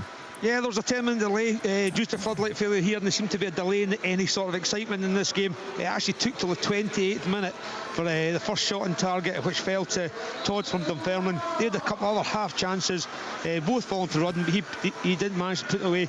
St Johnstone, on the other hand, really struggled to get any fluidity into the game. Their main players, also Peake and Aguiman, really struggled to get them into the game. They've had a couple of half chances through Gull and McPeake, but overall a really poor game here. Score is 0-0 at half time. Thanks, Callum. Good stuff. Let's hope we get some goals in that second period. They're just about to get back underway at the Falkirk Stadium. It seems like Hibs are making a change there, Ian McCall. Well, we're just trying to find out, myself and Martin, who they've brought on. I'll get back to you on that. We've just kicked off this second, Alan. Hibs obviously have got all to do. Yeah, I think it was Eli Yuan who was coming on. Don't know who they've taken off at half time. You can maybe. Eli Yuan's definitely on, yeah. But Hibs clearly needing to try and change something, to try and change the flow of that game, because it sounds like they've been second best by some distance in the first period. They've kind of they've changed it. I would say they would change it on first look to Ewan on the right side, Boyle on the left side, and Bowie through the middle in the front three. Well, let's see if that pays off for David Gray's side, but Falkirk looking like they're keen to add further Jamie goals. McGrath, Collie. McGrath is the player who's gone off. McGrath, yeah. Well, a victory for Falkirk would take them to within 2 points of fifth place Hibernian, as Falkirk's season just continues to improve. John McGlynn, he'd set his side a target of 15 points per quarter, having picked up 15 after the first 11 games, and well, certainly a victory today would take them on to 33 points. And I mean, you've got to say, if they can continue in that kind of vein of form, Tom, European football shouldn't be beyond them. Al, can I'm trying to give you the team here, sorry. It's Iredale that's went off, and Hibernian have changed. It looks to me they've changed to a back 4-4-3-3. Iredale's went off and Johan's come on. Sorry about that. Duff information from Alan Preston. Shocking, honestly. I don't know what Biscuits was saying, honestly, and I trusted him. That's another provider that I've got it wrong. You're asking about Falkirk. They've been fantastic in that first half. Brilliant, Tom. Fantastic. I really enjoy watching them play, because their tempo is excellent. They play really good football. They pass it. The tempo is excellent. Miller has been brilliant. Barney Stewart, 2 nice finishes. This is a good side, brilliantly coached. You know, they're really, really good watch. Do you know the interesting thing about it, Tom? Managing against John's teams before he had his little time on at Celtic for a couple of years was very different to managing against them after he'd been at Celtic. It totally changed the way he played. In what way? They moved the ball far more. I mean, they passed the ball through the thirds far more than they used to do in his first spell at Raith and before that. Yeah, when you went to play them when they were playing with Falkirk, when it was Falkirk, you know, they just played a different style. They played 4-2-3-1 and they moved the ball. But I don't know. It sound like one of these football chaps, but they put the ball through the thirds and moved it really, really quickly. I mean, not all short passing though. Sometimes they get in behind teams, but he definitely changed the way he viewed how to play the game. No doubt about that. He's been very open about the debt of gratitude he owes Brendan Rodgers for the time that he was there when Brendan Rodgers was clearly the manager in his first spell. And even when he was in charge of Hearts Reserves, I mean, maybe Alan Preston will tell you, he was very much up and at him, that type of manager. It wasn't like he is now, it's a great story, it really is. Playing really good football, brilliant to watch. Really exciting. He's got pace in his team as well, and that's the thing. Absolutely. Mikey, sorry, what you were saying? I don't think your microphone's working, is it? All right, there we go. Try once more. No. Please. No. For me, it's my first. Is there a similarity? Is there a similarity then between Falkirk and Motherwell in the way they play? Well, yeah, in terms of yes, because I think somebody said earlier, Stephen Craigan said earlier about they pass the ball. Sometimes they take 6, 7, 8 passes. Sometimes they get up the pitch with 3 passes. That's exactly what Falkirk do. They don't overplay for the sake of it, but they move. And I think the key to how they both play is how quickly they move the ball.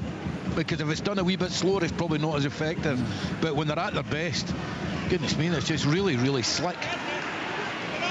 Yeah, and they've done it with a good chunk of the players who came up from League One and the Championship. But the other thing that John McGlynn's done is he's been loyal to an extent, but he's also identified areas that he needed to strengthen, and he's now brought in players to make the squad even better, and they're certainly benefiting from that. I think Bain's been a big part for him, being able to play with the ball at his feet. Scott Bain's brilliant, one of the best, if not the best in the league coming out. I think he's also showed John McGlynn. Yeah, I think John McGlynn showed there's players out with the Premiership and the Championship and even League football where he's went from Clean Adams, Cumbernauld Colts, he went for Barney Stewart. Yeah. So he's looking everywhere. He's not being snobbery and looking around the top flight. He's more than happy to give young players an opportunity. Well, Conor Allen as well, Stephen. Yeah, another one. Yeah, exactly. Who didn't have a club? Kelty Hearts last season didn't have a club, and suddenly he's playing in the Premiership. Brilliant. Yeah, so it looks like they're about to get back underway at Pittodrie, a little bit behind the other 2 games, and I think a change in that game as well for Livingston as they try and salvage something from the game. They were 2-1 up, of course, but now trailing by 3-2 at the start of the second period. Hope Willie's had a chance to have a little lie down after those 5 goals. He'll need it, won't he? Oh, he's not used to this level of excitement. Is that good for Willie? Sounds like he's maybe having a snooze at the moment. Can you hear me? Oh, yeah, there you are. There he is. Yeah, so I'm back. I'm actually got 2 mics in front of me. One is wired in and one isn't. It's holding my papers down, and I was talking to the one that wasn't wired in a minute ago. These are things, Willie, you don't tell folk. Very honest of you, Willie. I like that. Yeah. Why not? Bit of fun. Yeah, bit of fun in a bit of self-deprecation. You're loving life at the moment, Willie, after that 45 minutes. Yes. Can I ask why you've got 2? I know you've got one. It's a long story. It's a long story. Inverness Kelly Thistle have equalised at home to Alloa, the League One leaders. Back on level terms, Chanka Zimba is the man who's got that goal for Scott Kelleher's side. Terrific job he's done with Cally Thistle trying to bounce back up to the Championship. And not too many goals flying in at the start of this second period, still as you were in the top flight. Falkirk and Motherwell both leading by 2 goals still in their respective games against Hibs and Kilmarnock. Aberdeen 3-2 up on Livingston. I've got to say, Al, here at Fir Park, Motherwell are sucking the life out of Kilmarnock. They've changed their back 5. They've got 3 centre-halves and 2 wing-backs. They made 1 sub at half-time. Liam Polworth went off and Larson come on. They went to a back 5, which I find a little bit strange because all they're doing is giving even more territory to Motherwell. Dackers is up front in the zone. John Jules is trying to get in touch with him, but because he's having to track back, all Kilmarnock have got is a big lump up the pitch, and they can't get forward. They're not retaining the ball. Motherwell are toying with them, they're making 16, 17, 18, 19 passes unopposed because they can't get anywhere near them. So it's as if they're just waiting for another goal to go in. I generally felt it was an opportunity to maybe go and get after the game. And there's the 3rd goal! He Ibrahim Said, cross down the left-hand side. I mean, that passage of play could easily have been 25 passes. Just passing through the thirds, as we're talking about.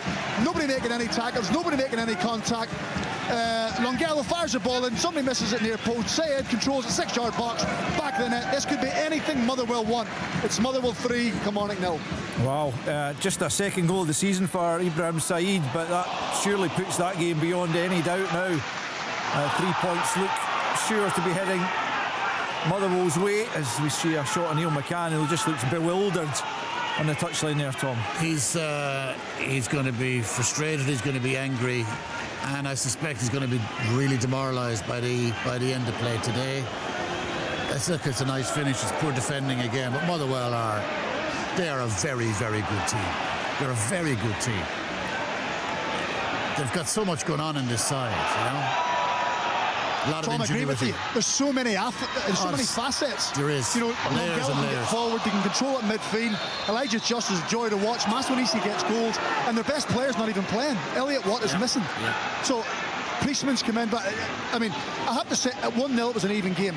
The minute they go to 10 players and Motherwell make it 2-0 before half-time, done. Because the one team you don't want to give up possession to and allow to have the ball is Motherwell. They're absolutely just sucking the life out of Kilmarnock, and the players look dejected, never mind the manager. Queen of the South have gone 3-0 up away to East Fife. Matthew Douglas on the score sheet there for Peter Murphy's side, currently in third place, but looking to move up the table even further. That's where it's just such a difficult one for Kilmarnock, and new manager coming in, start the game pretty well, and then they get a goal, it's disallowed, tight but probably marginally offside. Then Lowry gets sent off with 2 yellow cards. I think I saw the first one coming through at half-time as well, Craigs, which I thought equally could easily have just had a quiet word with him there. 2 tackles, 2 yellow cards that are right on the borderline as to whether they need to be booked or not. All of a sudden, it's those marginal decisions that have gone against them, and the confidence is just completely gone. And playing against a side like Motherwell, who have now, as you've said, got the upper hand, completely dominant, and the game is flipped on its head. You know, a complete 180, and you don't see any way out of this for Kilmarnock other than Motherwell just adding to the goals that they've already got. Ian McCall at Falkirk Stadium, any sign of Hibs making any impression on this second half? I mean, the change of shape has maybe helped a little bit, but I mean, it's still Falkirk that's a little bit more dominant. Bowie's just committed another foul. He's committed so many fouls today, Kieran Bowie. He obviously wants to use his strength to back into people, but he's overdone it on 2 or 3 occasions. The short answer, Al, is no, really. That, you know, Hibs haven't had a chance at the goal in the second half, and you know, Falkirk, Calvin Miller had a chance about 2 or 3 minutes ago just before you came to McDermott Park. Yes, Callum. Goal for the away team. Really poor from the goalkeeper, Stuart St John's. He's trying to play a short one out. It's been intercepted by Fraser. He looks like he's going to cut it across. I think it's for Morrison, but he's just flashed it right into the roof of the net. 1-0 Dunfermline. Wow, that's a major turn up for the books if Dunfermline can hold on to that. And you certainly feel, Mikey, that Dunfermline have it within them to go and make a real impression in that second half of the season and at least get into the playoffs. Oh, definitely. I mean, they're what were they, 3 points behind Ayr with a game in hand, or a couple of points. They were certainly very, very close to Ayr. 3 points behind, yeah. Yeah, with a game in hand. With a game in hand, yeah. And off the back of the victory against Hibs.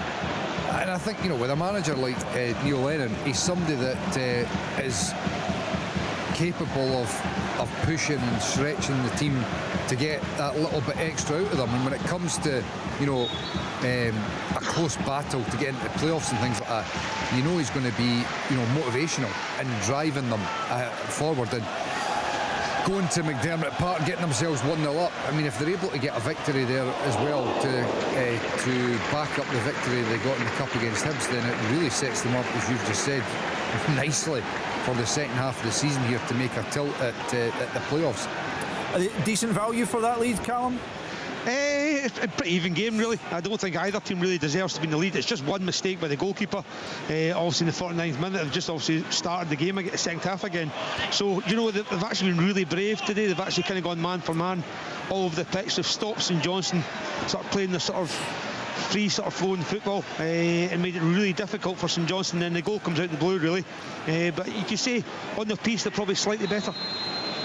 Interesting stuff there, and well, Partick Thistle will be keen to make sure they can take advantage. Chick Young at Firhill, are they still the dominant side in that one? Yeah, very much so. There were a couple of thrills have Ayr United given the fans, but I have to say that news that Callum brought there was, I think there was initial reaction from some of the Thistle fans about me. Oh, St Johnstone are, you know, they're catching them. They were suddenly aware of with the Hawks, with the Dunfermline catching up with them in terms of 3 points. So mixed emotions, and of course not good news for Ayr United, Alistair, who you know, I've really told this afternoon. Remember, it's Thistle ahead by 2-0. On top of that, they've missed a penalty in that first half. All that drama coming in the first half. There's a couple of close calls for Ayr after the break. I think they've been rattled up a bit by Scott Brown. It's interesting that all these ex-Celtic men, Mark Wilson in charge of Thistle, Scott Brown at Ayr United, and of course Neil Lennon and Dunfermline all in this situation and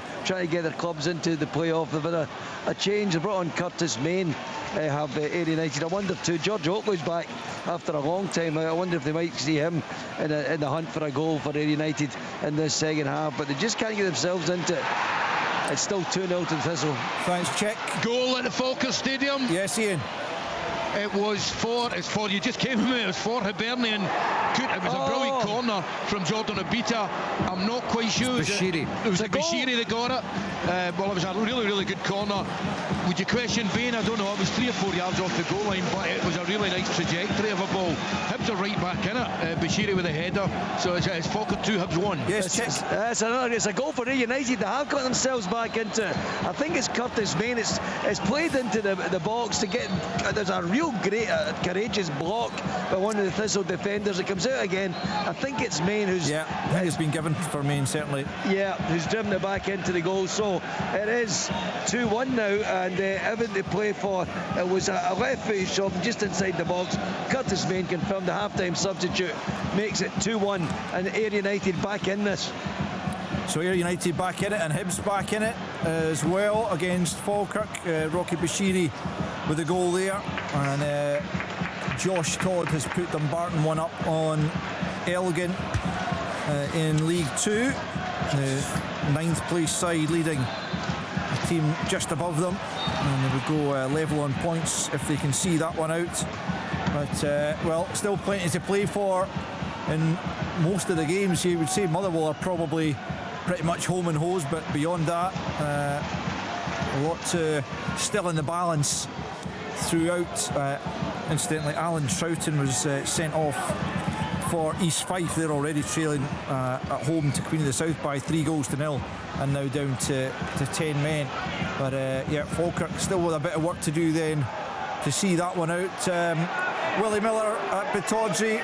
We've not had any goals yet, which is a bit of a shock, but Livingston making a decent fist of the second half. Reasonable, but I think Aberdeen are still definitely the more likely looking at this moment in time to score, although there's no way that you can discount Livingston because they're putting a lot of effort into it, that's for sure, and they're crossing the ball into the box, but it was a rather tame effort from Muirhead on that occasion. Aberdeen, they're looking really dominant down the wide areas. Keskinen in the left, Bilalovic on the right as well, and they've carved Livingston open on a number of occasions, and got decent crosses into the box, but just not found a striker, or Kevin Nisbet, who is the one that looks more likely to get a touch on it at the end of it. So Aberdeen still very much on top. They've got that goal of a lead, getting themselves back into this game after initially taking the lead but falling behind. And it's a very good game of football, considering the conditions are. The conditions are dreadful. Wind and rain, and it's swirling as well. I think the fans have been well treated. I think it's £10 a head, so we're here this afternoon, so the stadium's pretty full. Yeah, that's a good initiative. I saw that during the week actually, that it was close to a sellout at Pittodrie, and I think these kind of fan initiatives to get more bodies through the door, Tom, they've got to be welcomed. Well, yeah, but that's only half the job, isn't it? A tenner entry, that's great. Well done, Aberdeen. But then you need to put on a bit of a show when they get there, so you get it back in the door the next day. And they are. Do you think that's a reason for it, Joe? I don't know, Willie. This is weird because they're playing some nice stuff, aren't they? Yeah. They look very different. They look a lot of urgency about them. They do, and really direct and very potent in both wide areas. Crosses into the ball. 3-0. Raith Rovers. This looks like this game's over. So ball played into the box. Just try to see who it is there. It's up the far end. Obviously he's running away with the ball boards where you can't see here at all. It comes in, the keeper saves it, and it comes back, and it's a header. I'll let you know once it emerges. Okay, Alan, Raith Rovers 3 up in Queen's Park, and they certainly won't. Hamilton again, is it? That's number 5 in the league for the season for the big striker, and Raith Rovers certainly won't be counting themselves out of a playoff bid. 6th place, 4 points behind Ayr in 4th coming into this one, albeit they'd played a game more than Ayr United, but if Dougie Emery's side can go on a decent run, they'll give themselves a chance, no doubt. And so Aberdeen still leading by 3-2. Falkirk 2-1 up now on Hibernian, but Motherwell looking good for the 3 points at Fir Park. 3-0 up on 10-man Kilmarnock in the Championship. 0-0 between Airdrie and Ross County. 2-1 Thistle against Ayr now. Ayr getting that goal back just a short time ago through Curtis Main. Raith Rovers, as Alan's just been telling us, 3 goals up now on Queen's Park, and St Johnstone trailing by 1-0 against Dunfermline. Let me just quickly run through a few other results elsewhere in Scotland. East Fife 0, Queen of the South 3. Accies and Cove still 0-0. Cali Thistle and Alloa 1-1. Montrose against Peterhead was postponed. Kelty and Steny is a 5:30 kickoff. Into League 2, Clyde 1, Spartans 0, Dumbarton 1, Elgin 0, East Kilbride 0, Stranraer 2, and the other 2 games are goalless. That Clyde goal, in fact, has just gone in, and it's, in fact, I don't have the goal scorer yet, but they've just gone a goal up. In fact, they've just gone, wow, that's 2 goals in very quick succession against the league leaders Spartans, so shocking the cards there if Clyde can hold on to that one. Just official attendance, Alistair, at Firhill, 3,977. That's good. Good attendance there at Firhill. The first Clyde goal has been given as a tapping own goal, incidentally. As a tapping own goal. I suppose it's Michael. And Ian McCall at the Falkirk Stadium. Looks like Hibs are threatening again, looking for an equaliser. Yeah, I mean, I think we've given John a lot of praise. I think David Gray deserves a bit of praise for the change in shape. I mean, it's not had a huge influence, but what it has done is it's brought Martin Boyle way more into the game. He's found more space on that right hand side, Johan on this left side, and the striker bowing through the middle. So they've been a bit better, but you've got to say, I still think Falkirk are a team in the ascendancy. That actually Callum Miller's got, that's a free kick 20 yards from goal. I mean Hibs, the change of shape has helped them, but you'd still think Falkirk are the better side even in the second half. Every time Calvin Miller gets the ball, he's been brilliant. I'm sitting forward in my seat here. Yeah, he's been. I mean, his movement. He's one of these players. He moves really well with the ball, but his movement off the ball, and also in terms of chasing lost causes, he just chased one from the left to the right about 30 yards there, and ran out for a corner. But he's been really, really terrific. Most of the good players have been in blue. I've got to say, the blue of Falkirk. Stephen Craigie, you've been quiet this second half. Is that a sign that Motherwell are just coasting to victory? They are, Al. At times it just looks like a training session because Kilmarnock can't get up the pitch. Motherwell are trying to break through. They're moving the ball. They're taking a few more risks in the final third because they can. They have the comfort of the three-goal victory. I have to say there's a debut as well for Aitor Bjorgolfsson. He's come onto the pitch. He hasn't played a lot of football. He was signed the other day. Looks quite a strapping player, a strapping young man. Physical, got a bit of pace about him. He's had a couple of nice touches, so I'm sure if he can get on the score sheet, it would be the perfect afternoon for Jens Berthel-Askew. But yeah, Motherwell streets ahead. They have the extra player. Kilmarnock are just playing down time. Motherwell are just playing down time. I can only see one thing happening, which is more goals for Motherwell. There's a free kick, as Ian's been saying. Really brilliant free, just as Tom was saying. Calvin Miller, I thought it was going to be Brad Spencer taking it. He's come across and reversed it with his left foot, and I don't know how the goalie touched onto the crossbar, but it's a brilliant free kick. I think the keeper gets a touch on that, doesn't he? Yeah, I think it does, because they've got the corner. He's touched onto the bar. I'm not sure. It's given us a corner. It's given us a corner, that's why I think he maybe tossed it. I mean, there's no way the official made a mistake. Goodness me. Stirling Albion 1 up, away to forfeit. Really. 4-0 Stirling Albion 1. Just waiting on the goal scorer on that one. Absolutely brilliant Alan from Preston. they're on the march, Wraith Rovers, and it's a Hamilton hat-trick. It's great play by them, really is. Vaughan's came off the bench, he dances by two, rolls it to Hamilton, back to goal, quickly turn, finds the bottom corner, 4-0. You've got to fear for Queen's Park. They're 9th going into this one. Just a couple of points above Ross County, albeit with a game in hand, but it sounds like they're being really turned over there this afternoon, Alan. Yeah, it's a real hammering. They've not really been in the game at all. When Dougie Emery's men, he's applauding his team, and rightly so. He's demanding more. They could be the dark horses for the playoffs. 6 just now. Yeah. Team to watch. Yeah, they've got a bit of ground to make up, but certainly not beyond them. We know anything can happen in the Championship. Yeah, that was a close thing there for Falkirk at home to Hibernian as they look to try and re-establish a 2-goal lead. Michael, just to touch on your point you said about the 2 bookings for Tom Lowry. Neil McCann, I understand he has to be careful with his frustration because Motherwell have made a couple of cynical fouls and Nick Walsh hasn't booked him.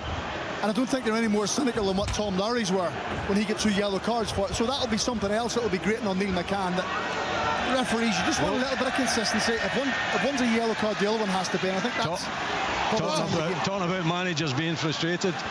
David Martindale getting a red card, so he's obviously said something to the 4th official down there, and the red card has been brandished, so he's getting a nice reception from the main stand here at Pittodrie. I'm sure he is. In League One, Queen of the South are now 4-0 up away to 10-man East Fife. Dickinson, the latest on the score sheet there, and the league leaders, Cali Thistle, have turned it around against Alloa. It's now 2-1 they lead. Jordan Allonge with the goal to put them 2-1 up. Barney Stewart's just missed a terrific chance for his hat-trick. He's just going to screw his shot just wide of the target, but a minute earlier Bashiri, I don't know if you guys seen in the studio, a free kick wasn't given, but he's absolutely pushed off the ball. I think it was Barney Stewart. He pushed him nearly out of the park, but listen, it broke to Barney Stewart and he should probably score and put the game to bed, but screwed his shot wide. Thanks, Alan. 3-1 Inverness Cali Thistle now actually against Alloa. I thought Hibs were having a bit of a moment there, but Falkirk have now reasserted themselves by the look of it. Do you know what, Tom? When you say a moment, they probably had 3 or 4 minutes, and it was to do with getting Martin Boyle on the ball. But to be honest, this should really be 3 or 4-1 just now. And the Falkirk on the attack again with Stewart down the right-hand side. Listen, guys, we're just about to be joined by viewers on BBC One Scotland. So just if you can just stop any goals or any major action in your games just for the next few seconds, and then we'll come back to you. But Open All Mics is Open All Mics on BBC Scotland. Welcome to viewers live on television joining us. We've been having quite the afternoon here on BBC Radio Scotland so far. Goals going in all around the country, and we'll bring you right up to date with how things have been going over the next few moments or so. Let's first of all head to Pittodrie. Willie Miller at Aberdeen against Livingston. Yeah, it's Aberdeen 3, Livingston 2, and for both these sides have been struggling for most of the season. It's been a really thrilling end-to-end game with plenty of controversy as well, but the goals have been extremely good. Some bad defending thrown into the mix there as well. Kevin Nisbet finding his belief and his form again, and he's moving like a striker. He's hunting out the space. He's playing in the shoulder of central defenders, and he's getting service, and the service is the important thing for any striker. But David Martindale getting himself sent off, getting himself red carded just a few minutes ago as well. So there's plenty of tension out there. It's just about a full house here too. It's magnificent turnout from the Aberdeen fans, and they're getting their money's worth, that for sure. £10 ahead and 5 goals, and their team are leading at this moment in time. 66 minutes on the clock, still a way to go, and Livingston aren't out of this game. They've still got plenty of energy energy and fire in their bellies. So Aberdeen will have to continue playing the way they're continuing if they hope to take the 3 points. 3-2 though here at this moment in time. Thanks, Willie. A couple of quick goals going in down in England. Fulham-Brighton game. Fulham equalised through Chukwueze, but Danny Welbeck's just put Brighton straight back in front. 2-1 they lead at Craven Cottage. Now let's continue in the Scottish Premiership. Dundee United against St Mirren was of course postponed, so let's head to the Falkirk Stadium where Ian McCall is watching Falkirk against Hibernian. Hi Alec, it's a terrific game of football. It's currently Falkirk 2, Hibs 1, a Barney Stewart double, 2 really comfortable finishes in the first half.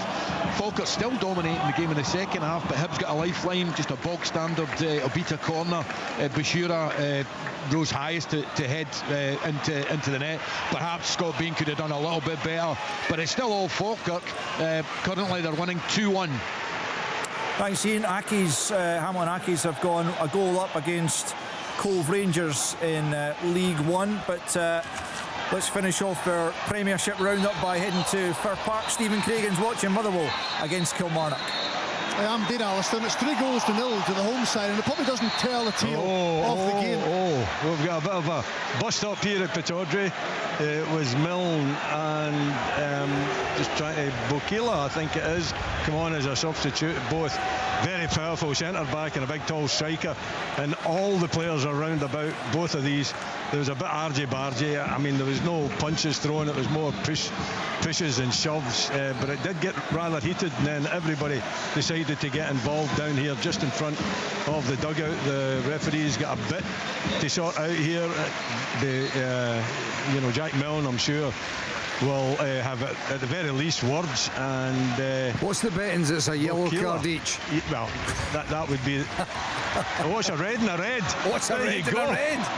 There you go. It's 2 reds. I'm sure it's 2 reds. Yeah, there's definitely a red card being flashed there, Willie, you're right. I'm sure it went to both players. Yeah, Jack Milne's Graham Shinney talking to the referee. He's got a yellow card now. So both teams down to 10 men. You'll have to be careful with Graham Shinney, by the way. Apoplectic Shinney. If he's just been shown a yellow, he's now taken off the captain's armband and he's gritting it between his teeth. Shinney's gone. Surely not. He's already been booked, is he? Well, he was getting a yellow, I think, for his pocket, the referee. Aye, but is he already been booked? I don't think he's been booked, no. Well, I don't have him. Well, they're still having a go at each other. Bakila's going off as well. So Bokila and Milne, Bokila and Milne are both away. But they're going to have 3 rounds, I'm sure, in the tunnel. That's the way it's looking to me. Jack Milne not happy, Bokila not happy. They're still having verbals with each other. Alan Preston, you can tell us about a goal at Queen's Park in amongst all this. Yes, Dodds, who's got the goal for Queen's Park. It's 4-1. He cuts in, hits it with his left foot into the bottom corner, giving the keeper no chance. States over score, Queen's Park 1. That just, I mean, I've not seen the replay again there, but it looked like much ado about nothing, to be perfectly honest, from what the angle we saw there. I think it was Jack Milne, I'd be letting Bokila get into the away cage. I'd give him a head start up that tunnel. Yeah. There's another red. No, it's not. It's not.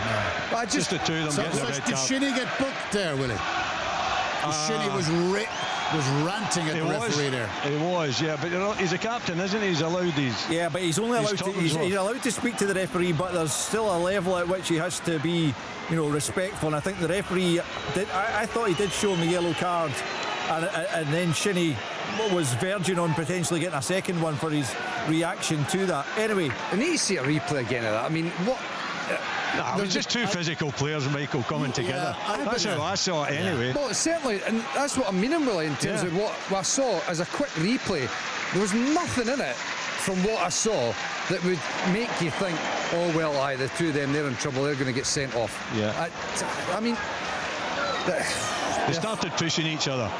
They get very close to each other, and they were kind of a nose to nose, and then there was a few pushes, and then the pushes got a little bit more stronger. You can't show aggression in football nowadays, that's I think yellow cards, as you said, that's what I'm expecting, both of them getting a yellow card each. Unless there's something in there that we didn't see. There must have been. There must have been. But certainly from the first viewing, Mikey, that just looked like aggressive pushing and shoving, 2 yellows, and deal with it. And on that theme, I mean, Collie, there was about 5 minutes ago, Brad Spencer slides in, wins the ball perfectly. He gets a free kick given against him and a yellow card, and I don't know if you saw a replay of it. You're just going, you actually can't tackle. I couldn't see. I didn't see a replay, but I didn't think it was a foul. And actually, nothing. 10 seconds before it, the Hibs player received the ball, and he was in an offside position. They never gave the offside, so it shouldn't even have mattered. I mean, honestly, but it just looked like I feel his foot never, his studs weren't up, his foot never left the ground. Not it at wasn't all. Dangerous. Nothing. He wasn't out of control. It was bizarre. Just to be absolutely clear, Graham Shinney wasn't sent off in that. He's still on the pitch. 10 against 10 and 3-2 Aberdeen against Livingston. Let's delve into the championship then. I'll tell you that Burnley have gone 2-1 up on Spurs. Well, we're heading to you anyway, Chick, so that's very timely. Oh, chance! Oh, it's cleared up the line! What a scramble inside the box, a third chance! Claims for a penalty, not given! Wow! There was a that's goal, just a chance, a penalty. Oh. Well, sample of what the excitement levels here at Firhill. It's been a tremendous football match. Remember, Thistle are ahead by 2-1 goal scored in the first half after 12 minutes. Logan Chalmers with a left-footed shot the centre of the box, and Alex Samuel with a terrific header. And then in the wake of that, Logan Chalmers missed a penalty. It was 2-0 at half-time, and Curtis Maynard pulled one back into the second half. He came on as a substitute and scored almost immediately. It's 2-1 at the moment. We have played 78 minutes, and this has still got a game that can go either way at the moment. Excitement all over the place. 2-1 to Thistle. Goal for Park. Yes, Stephen Craigan. Yeah, it's gone to Motherwell. They've been toying with Kilmarnock since the third goal went in. Kilmarnock have rarely been up the pitch. They've had a couple of forays forward, but I think it's Lucas Fadinger who controls the ball inside the box, just fizzes it across the face of Kellerus into his bottom right-hand corner, and I have to say it's nothing more than Motherwell deserved. They've been dominant throughout the game. They've got a fourth goal. It's now Motherwell 4, Kilmarnock 0. You really do worry for Kilmarnock at this stage. Yes, Willie. Aberdeen get the fourth goal. It's a corner. It's Stuart Armstrong this time that curls it in with his right foot, and it is Sivert Nielsen who came on as substitute. He's pretty unmarked, to be perfectly honest. The goalkeeper doesn't come out, doesn't make much of a job of putting him off, and he gets a relatively free header, heads it down, and it bounces into the roof of the net. 4-2 Aberdeen. Well, it's all happening. Aberdeen perhaps making sure of the points with that 2-goal cushion now, although I don't think they'll be counting their chickens just yet. First goal in the league this season for Sivert Nielsen to make it 4-2 there, and Faringer's first goal in the league for Motherwell. Beautiful goal, another beautiful goal by Motherwell. Yeah, very impressive, aren't they? Okay, I know they're playing against a 10 men, but they're a terrific watch. They're getting the goals now that they weren't getting at the early part of the season, but all that groundwork that they put in the early part of the season is paying off, and they are a joy to watch. Alan So I think what will please the manager is it's 4 goals from 4 different players. You know, when your team is reliant on one player. Callum Slattery, has a shot at Katrumbas. Should be 5. Slattery from 30 yards. Ball saved by Kellerus. In comes Johnny Katrumbas, and from about 14 yards smashes it over the crossbar. I mean, we've only got 7.5 minutes left, but there could be more goals in this. Still Motherwell 4, Kilmarnock 0. Livy away, Dundee away in the league, and then they've got Aberdeen away in the cup, followed by Rangers at home in the league. You know, that's a good run of games for Motherwell. As I said before, they win this, it sets them up nicely to really make a fist of closing in on the teams above them. And obviously the end of the last of those fixtures is Rangers at home. I mean, that's a mouth-watering tie, middle of February. Yeah, absolutely is. Yeah, Alan Preston had brought us a Queen's Park goal there, but just summarise for us, Alan, how the game has been going other than that. I rate they've been a better side by a country mile, and Queens have made a fist of it, but the manager's made 4 changes at the same time, and they've got that goal in the 76th minute. Consolation, really. Wraith Rovers, I would expect if there's any more goals in this game, it'll come for them. They've been quite terrific. Dougie Emery's men have dominated for most of the match so far, and Queen's been bitterly disappointing. So you're right, if they might struggle to stay in this league this year the way they're going, if they more performances like this, but as far as Wraith are concerned, it's onwards and upwards for them. A couple of goals to tell you about in League Two. It's actually 2-1. There's a goal. Goal in the Falkirk Stadium. Yes, brilliant goal. Brilliant goal. Hat-trick. And it's for the home team. I'm just looking down at the linesman to see if it. No, I think the goal's been given. Not yet. Oh, well, not yet, obviously. Aye. So it was Barney Stewart. Listen, it was great play. You just got the feeling Hibs were going to have a sucker punch here. But it was great play again. Got to the line, and Barney Stewart, whether the ball, guys can tell me whether the ball was going in or not. Barney Stewart took a touch and got his hat-trick. That's Falkirk 3, Hibs 1. The intricacy there, the speed of it was. They've just cut Hibs open. They have been absolutely fantastic, terrific. And like you, Ian, I was worried. I thought there could be a sucker punch coming here. Yeah. That Falkirk could be so much better than Hibs that this could end 2-2. This is what it should be now. This is a lovely goal. Great story, Barney Stewart hat-trick. Fabulous stuff. As I was going to say, League Two, Edinburgh City are 2-1 up on Annan, all 3 goals going in pretty rapidly there, and Dumbarton 2, Elgin 2 now. Again, some goals, a couple of goals going in there for the visitors in quick succession to pull back the 2-goal advantage that Dumbarton had held in that one, as Falkirk continue to celebrate Barney Stewart's hat-trick. First hat-trick in senior football for the young man who was out on loan to Dunfermline first half of the season, and clearly that's done him the world of good, and he's come back to Falkirk and he's firing on all cylinders this afternoon for sure. Now let's head to McDermott Park, where there could be a shock in the cards. Callum Davidson's watching St Johnstone against Dunfermline. Yeah, it's been very comfortable for Dunfermline. It's a much better second half than it was first half. St Johnstone are trying to have a go, but Dunfermline really comfortable in their defensive shape, and actually caught them a couple of times on the counter-attack, and Todd should really make it 2-0 to Dunfermline. He cuts inside, he checks, and he blazes it over the crossbar. St Johnstone really struggling to get any kind of fluid into the game or chances. The best chances come on. He's made 3 changes, and Luke Bayes has had a chance from 6 yards, which he put wide.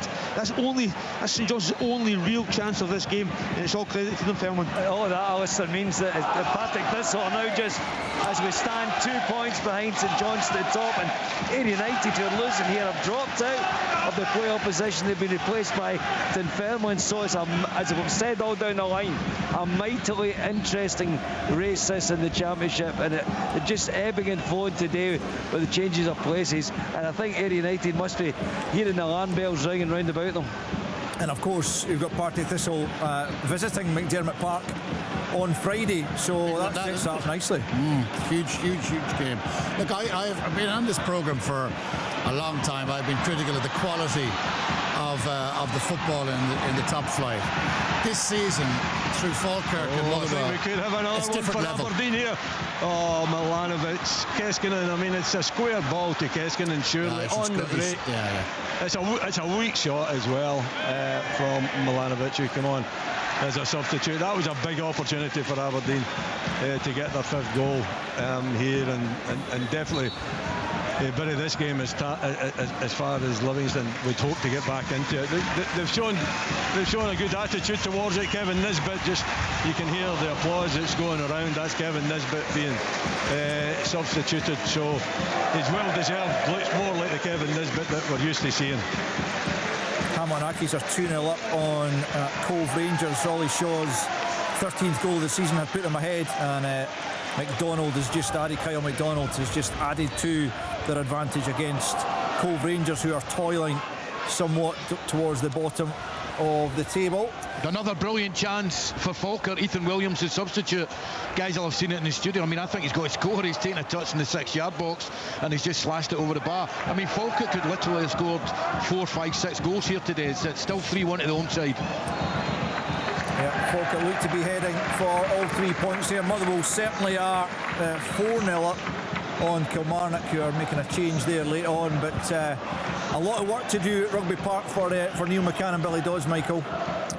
Yes, I mean, look, they'll have known that when they were going in, but you know, you feel like you have to try and get a reaction and get a result quickly to get everybody to buy into it and feel like things are progressing. But as much as they started the game brightly, and as much as, you know, the Livingston game as well, there was moments of positivity.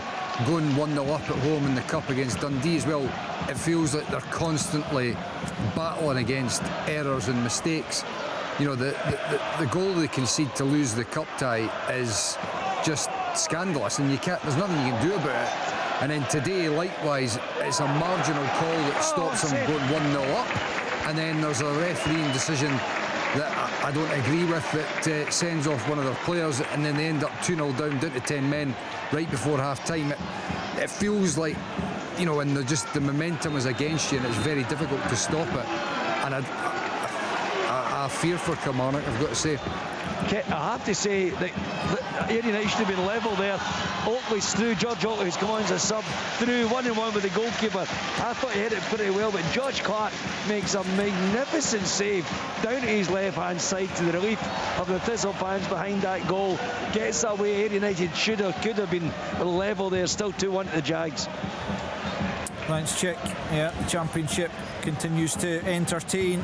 Raith Rovers leading by 4-1 over Queen's Park. Airdrie 0, Ross County 0. Incidentally, that's the one game we don't have anyone at, but goalless there between Airdrie and Ross County. In fact, I say that, I'm just looking at my screen here. It looks like Ross County could have grabbed a late winner as goal Kieran at the Phillips Falkirk Stadium. Yes, Ian McCall. And is it an own goal? Yes. But it's been fired into the box from the left hand side. It looked like Hibernian saying a back. It might have been Hanley, I'm not sure. It's a tap in OG. It looked as if he took a swipe at it. But you know what? The scoreline of 4 to Falkirk and 1 to Hibs, it doesn't fire Falkirk. It genuinely doesn't fire Falkirk. So 4-1 to Falkirk, that's game over. Yeah, just to reiterate, looks like Ross County have grabbed themselves a late winner at Airdrie. That'd be a massive result for them if they can hold on to that. Kieran Phillips with a goal there at Airdrie to make it 1-0 to County, and gets them off the bottom of the table if that is the case.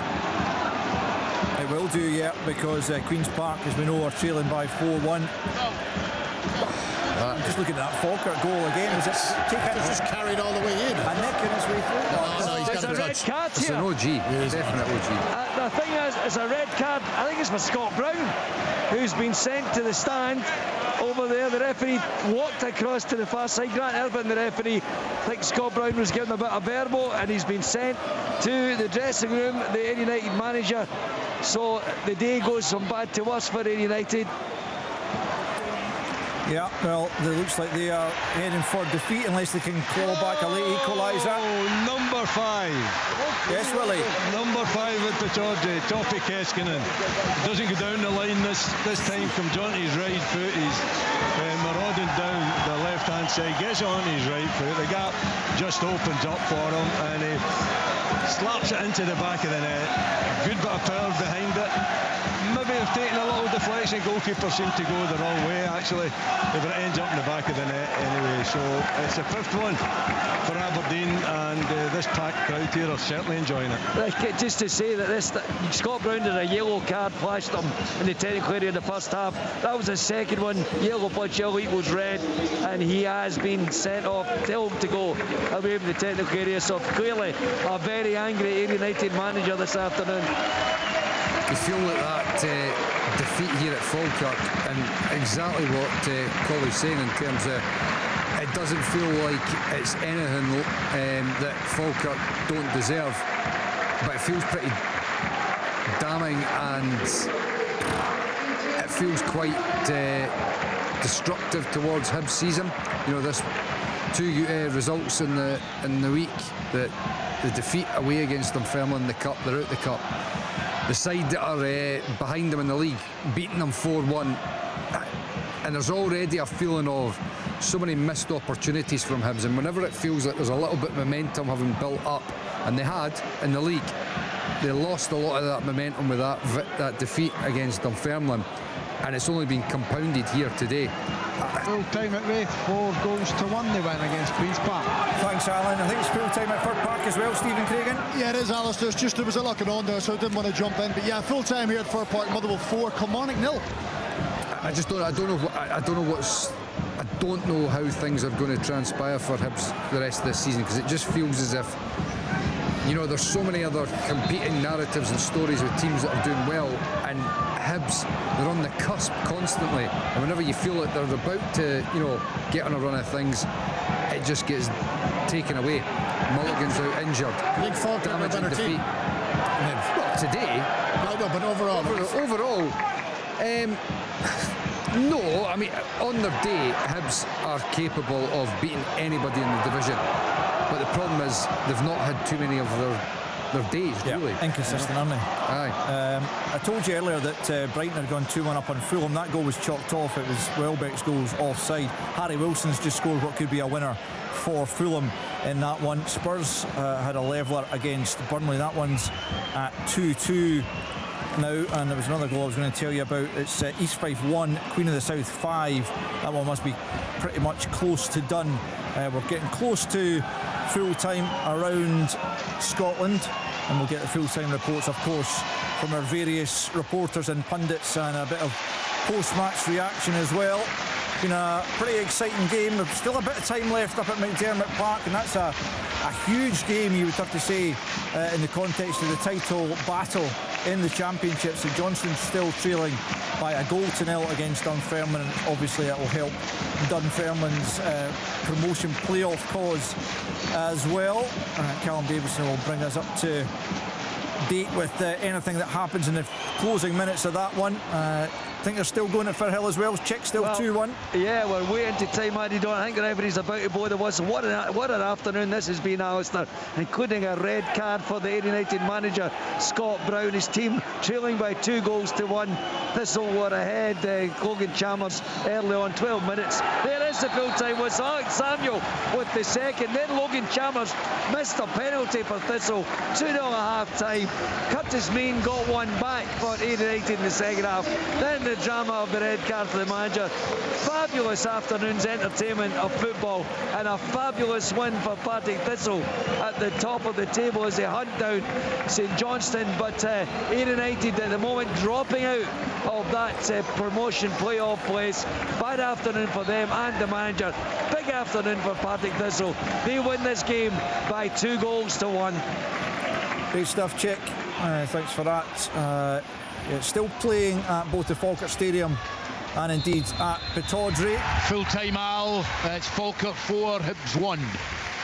Hugely impressive victory for John McGlynn's side, you'd have to say, over Hibernian, who looked like they were really making a fist of it in the second half. Potential comeback when they got it back to 2-1, but Falkirk, through Barney Stewart's hat-trick goal and then an own goal from Grant Hanley, securing the points at a packed Falkirk Stadium once more, and they moved to within a couple of points of today's opponents as a result of that win. I'm just looking at that second yellow card for Tom Lowry again, and Nick Walsh is so quick to get his yellow card and red card out.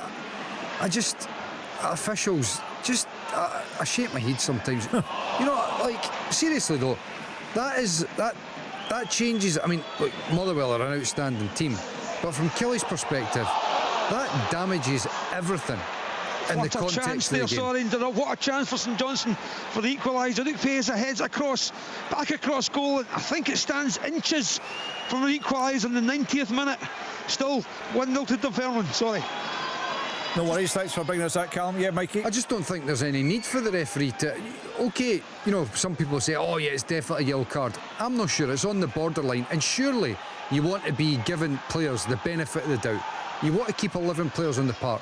Just feels to me like officials, whether it's chalking goals off, booking and sending people off, it's like microscopically trying to find ways to punish teams and supporters, basically, and managerial teams. And I just think that they're having far too much of a material effect on games when it doesn't need to be. Yeah, well, certainly that the goal being chalked off for Kilmarnock early on, and then the red card has cost them dearly at Fir Park this afternoon. It ended up being a heavy defeat they were on the end of, and certainly it's proven to be tough going down at the bottom for the new management team of Neil McCann and Billy Dodds. What's going on? What is going on at Pittodrie? Number 6 for Aberdeen, Toppy Keskinnen again. in from the left-hand side, onto his right foot, cool and calm, little dink, over the goalkeeper, back of the net. It is 6-2 here, and I can't believe my eyes. I seriously cannot believe what I am seeing this afternoon. Came here dreading it. The wind was howling. The rain was pelting down. I wasn't feeling like it. I thought it was going to be a dull, drab game, and it's turned into 6-2 with a couple of minutes to go. It's like when Quite you play, incredible. Willie, it's like when you're playing golf and you're swinging so well, the weather can't spoil it. The weather can't spoil it, and that's Aberdeen today. They've performed so well that the officials can't even spoil it. It's chalking off a goal. Keskinen. I mean, it looks. What a goal! It's a brilliant goal from Keskinen. Yeah. I mean, it's. I had a stat for you, Willie, and I'm going to have to go back to Statsville because the last time Aberdeen scored 5 in the league was May 2024 against Livy. But I'm going to have to find out when was the last time they scored 6 in the league now. This is mad. Back in Willie's day. That's your homework for tonight. 6 goals for Aberdeen this afternoon. 7? Well, 7, okay. Yeah. Kevin Nisbet's goal chalked off. 6 that have counted against Livingston. A couple of red cards, plus the one that was shown to David Martindale as well. It's been all action for Willie up at Pittodrie this afternoon. Still just the closing moments of injury time to be played at Pittodrie. The other 2 games in the top flight finished. Falkirk 4, Hibernian 1, and Motherwell 4, Kilmarnock. Now we'll get accounts of those games and those in the Championship in just a few moments. St Johnstone still playing at Dunfermline, looking for that late equaliser at home to Dunfermline, but looks like the league leaders in that one will lose, I think, for the first time at home this season. Just checking my notes here. Unbeaten at home prior to today in the league, but that record looks like going this afternoon, and the title race becoming a little bit closer once again. What an afternoon for Barney Stewart, eh? I mean, there he is running off with a match ball, and as Collie was talking about, and we've mentioned before, a guy that was playing university football, Heriot-Watt University, and John McGlynn identified him as a guy that could fit into his team and have an impact, and boy, has he done that today. That just shows you there's players out there with the right management that can turn him into something. Barney sure thought he was, apart from his goals, everything else was thought he was brilliant. That's it at Pittodrie, and it finishes Aberdeen 6, Livingston 2. What a game at Pittodrie for Willie Miller and all those in attendance. It's been a while since they've seen that kind of activity, and Peter leaving, he's certainly been discussed for the permanent job. You making a case previous for it? times? Well, I mean, I think Aberdeen have got recent history with that would put them off a little bit, I think.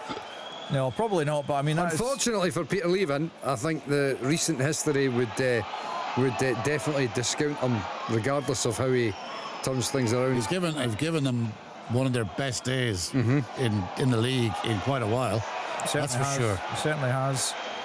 Still playing at McDermott Park. That's the only game in terms of the ones we've been covering this afternoon that is still going, but we will head round the grounds just shortly to get the various reports. Callum, any sign of a St Johnstone leveller? Not really, just that chance for Stanton. They're just booting balls forward to Ikviezo, but nothing's really coming of it. Dunfermline defended really well so far. We're in the 5th minute of stoppage time. Yeah, it looks like Robbie Fraser's very first Dunfermline goal could be enough to give them the victory, and that will certainly aid their playoff cause. And Dunfermline, well, it looks like things are moving in the right direction for them after the Scottish Cup victory last weekend over Hibernian, and looks like it could be 3 points against the league leaders, and that would be a highly impressive result for them. There you go. I have that Aberdeen. Go for it. Last time they scored 6 in the league was against Partick Thistle, May 2017. Well, pretty good going. Well, sensational going for a team that's struggling to score goals for pretty much all season, and they've unleashed 6 of them on poor Livy today. Well, they've lost their last 4 in the league without scoring, so Yeah, I mean, there you go. Where's that? What a double save there from the Dunfermline goalkeeper. It was an easy tap in. He swivelled it, Beza. It's a brilliant save by Dunfermline goalkeeper to keep the scoreline 1-0 to Dunfermline. Wow, that's incredible drama at McDermott Park at the death there, as Dunfermline look to see out the 3 points. They've played a huge chunk of injury time there, Callum. Yeah, we're into the 6th minute now. Dunfermline now just on the counter-attack. Great. Oh, he's got to play a better ball forward. Oh, Todd's trying to chip him. No, saved it easy. Oh, it's getting quite exciting. The first half was terrible. This is really entertaining into the game. I'm sure Neil Lennon will be willing the referee to blow his final whistle there and give his side the 3 points, which would take them into 4th place. Dunfermline 1, St Johnstone 0. That's quite the result for Dunfermline away at McDermott Park against the league leaders, and so that gives us an opportunity to head round all the grounds now to get the full-time reports, and we'll start at Pittodrie. An amazing game for Willie Miller, Aberdeen against Livy. Quite incredible here, Al. I must admit, wasn't expecting anything close to what I witnessed this afternoon. Aberdeen running out dominant victors, winning this game 6-2, so plenty goals to talk about. The first one, Lyle Cameron corner into the box. It was flicked on by Knuster. Bilalovic at the second attempt managed to squeeze it into the back of the net. And then that was in 9 minutes. In 19 minutes, just 10 minutes later, Nisbet had the ball in the back of the net. It was a magnificent little clip pass from Armstrong. He took a touch and stroked it with the outside of his foot into the back of the net, but after great deliberation, that goal was chalked off for offside. It was marginal. The lines weren't drawn. It was a referee's decision, and it's a bit controversial. And then on 28 minutes, it was Livingston that got back into the game. Poor defending from Aberdeen. And McGowan header on. McLennan shot was blocked, fell for Sissoko, who drilled it into the back of the net. And then, just a few minutes later, in 32 minutes, another ball from a set piece into the box. McGowan again flicks it on. McLennan has the strike. Mitov parries it to Muirhead, who simply strokes it into the back of the net as the goalkeeper's lying in the ground or on the ground. And you're thinking, well, Aberdeen have chucked this one away, but 50 minutes, deep into time added on. Framed down the left-hand side, crosses it for Nisbet. Absolutely perfect cross for Kevin Nisbet, and it's an easy finish for him. But he's got to be in the right place, and the cross has got to be right. It was on that occasion. Then in 53 minutes, just before the half-time whistle, Keskinen down the left, a great drilled cross at the face of the goal, and Nisbet again in the right place at the right time. 3-2. At half-time, and you're wondering, can it get any better? Well, it did get better, certainly for Aberdeen. There was 2 men sent off. I was in, I'm just trying to get my notes, 69 minutes. Milne and Bakila were sent off for a kind of a barge and push, and I didn't think it really deserved the sending off, but the referee decided that it was. I thought 2 yellow cards would have been enough. And then in 75 minutes, it's Nielsen that gets the goal. Armstrong from the corner. Nielsen at the back post, rises above everybody else, heads it down into the roof of the net, bounces off the ground. And then Topi Keskinen, has decided to take part in this game. I mean, he was impressive throughout, I must admit. Probably his finest performance, I would suggest, in an Aberdeen strip. He goes down the left-hand side with, he cuts in, he's down the right-hand side. Left-hand side, cuts in onto his right foot, he strikes it, takes a deflection, and it lobs over the goalkeeper into the back of the net for the 5th. And then Keskinen again gets his second. Right on, how long was that to go? I can't remember. 92 minutes it was. 92 minutes. Keskinen again, down that left-hand side. He finds himself just a goalkeeper to beat. He's got to show calmness and coolness, and he does that just to clip it into the back of the net. What a pulsating afternoon of football. It's been a long time since I've seen one of them and been here present to report on one. It's been magnificent. I'm going to need a long lie down and probably a couple of glasses of wine tonight to recover from this, guys. It finished here at Pittodrie. It finished Can you here remember? at Pittodrie. It finished here at Pittodrie. You listening, listeners? Oh, we are listening. Aberdeen 6, crescendo. It's called crescendo, Michael.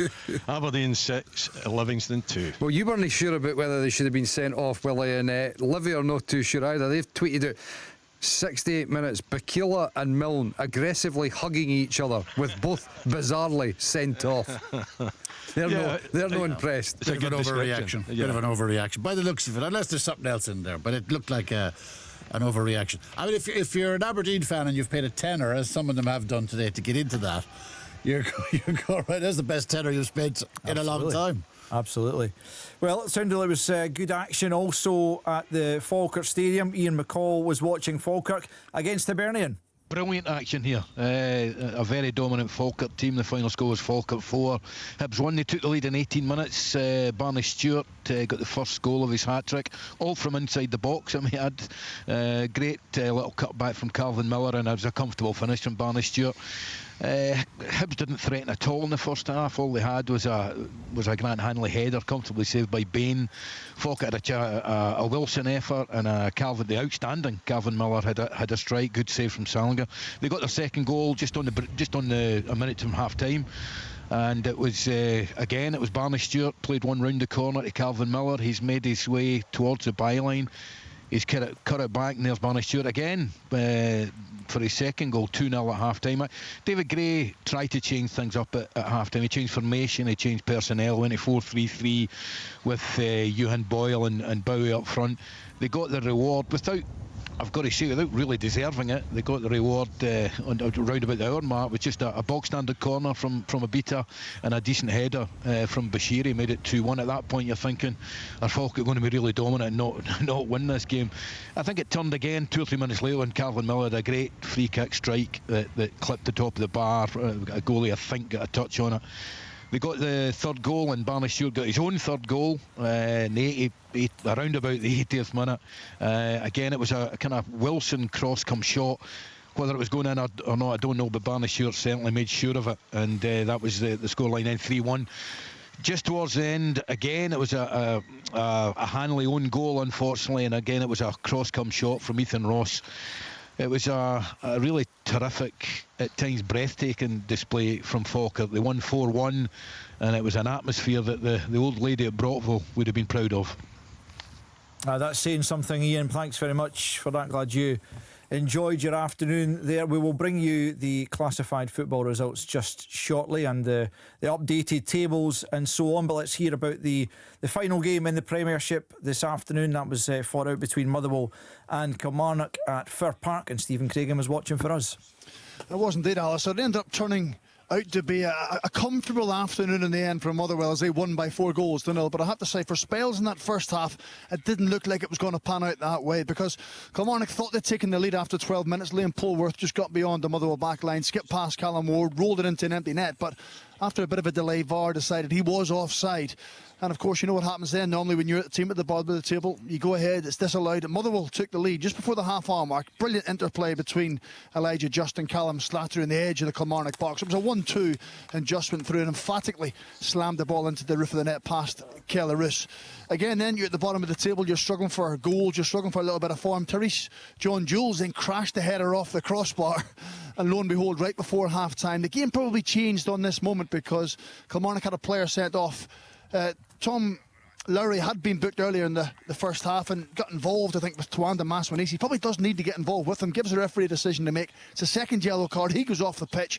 Kilmarnock don't get a chance to reset and get themselves set up for it, and it's 2-0 to Motherwell. Good play down the right-hand side by Tom Sparrow. He crosses the ball in. Tuanda Maswanisi, who's been Motherwell's standout goal scorer this season, 16th goal of the season in all competitions for Motherwell.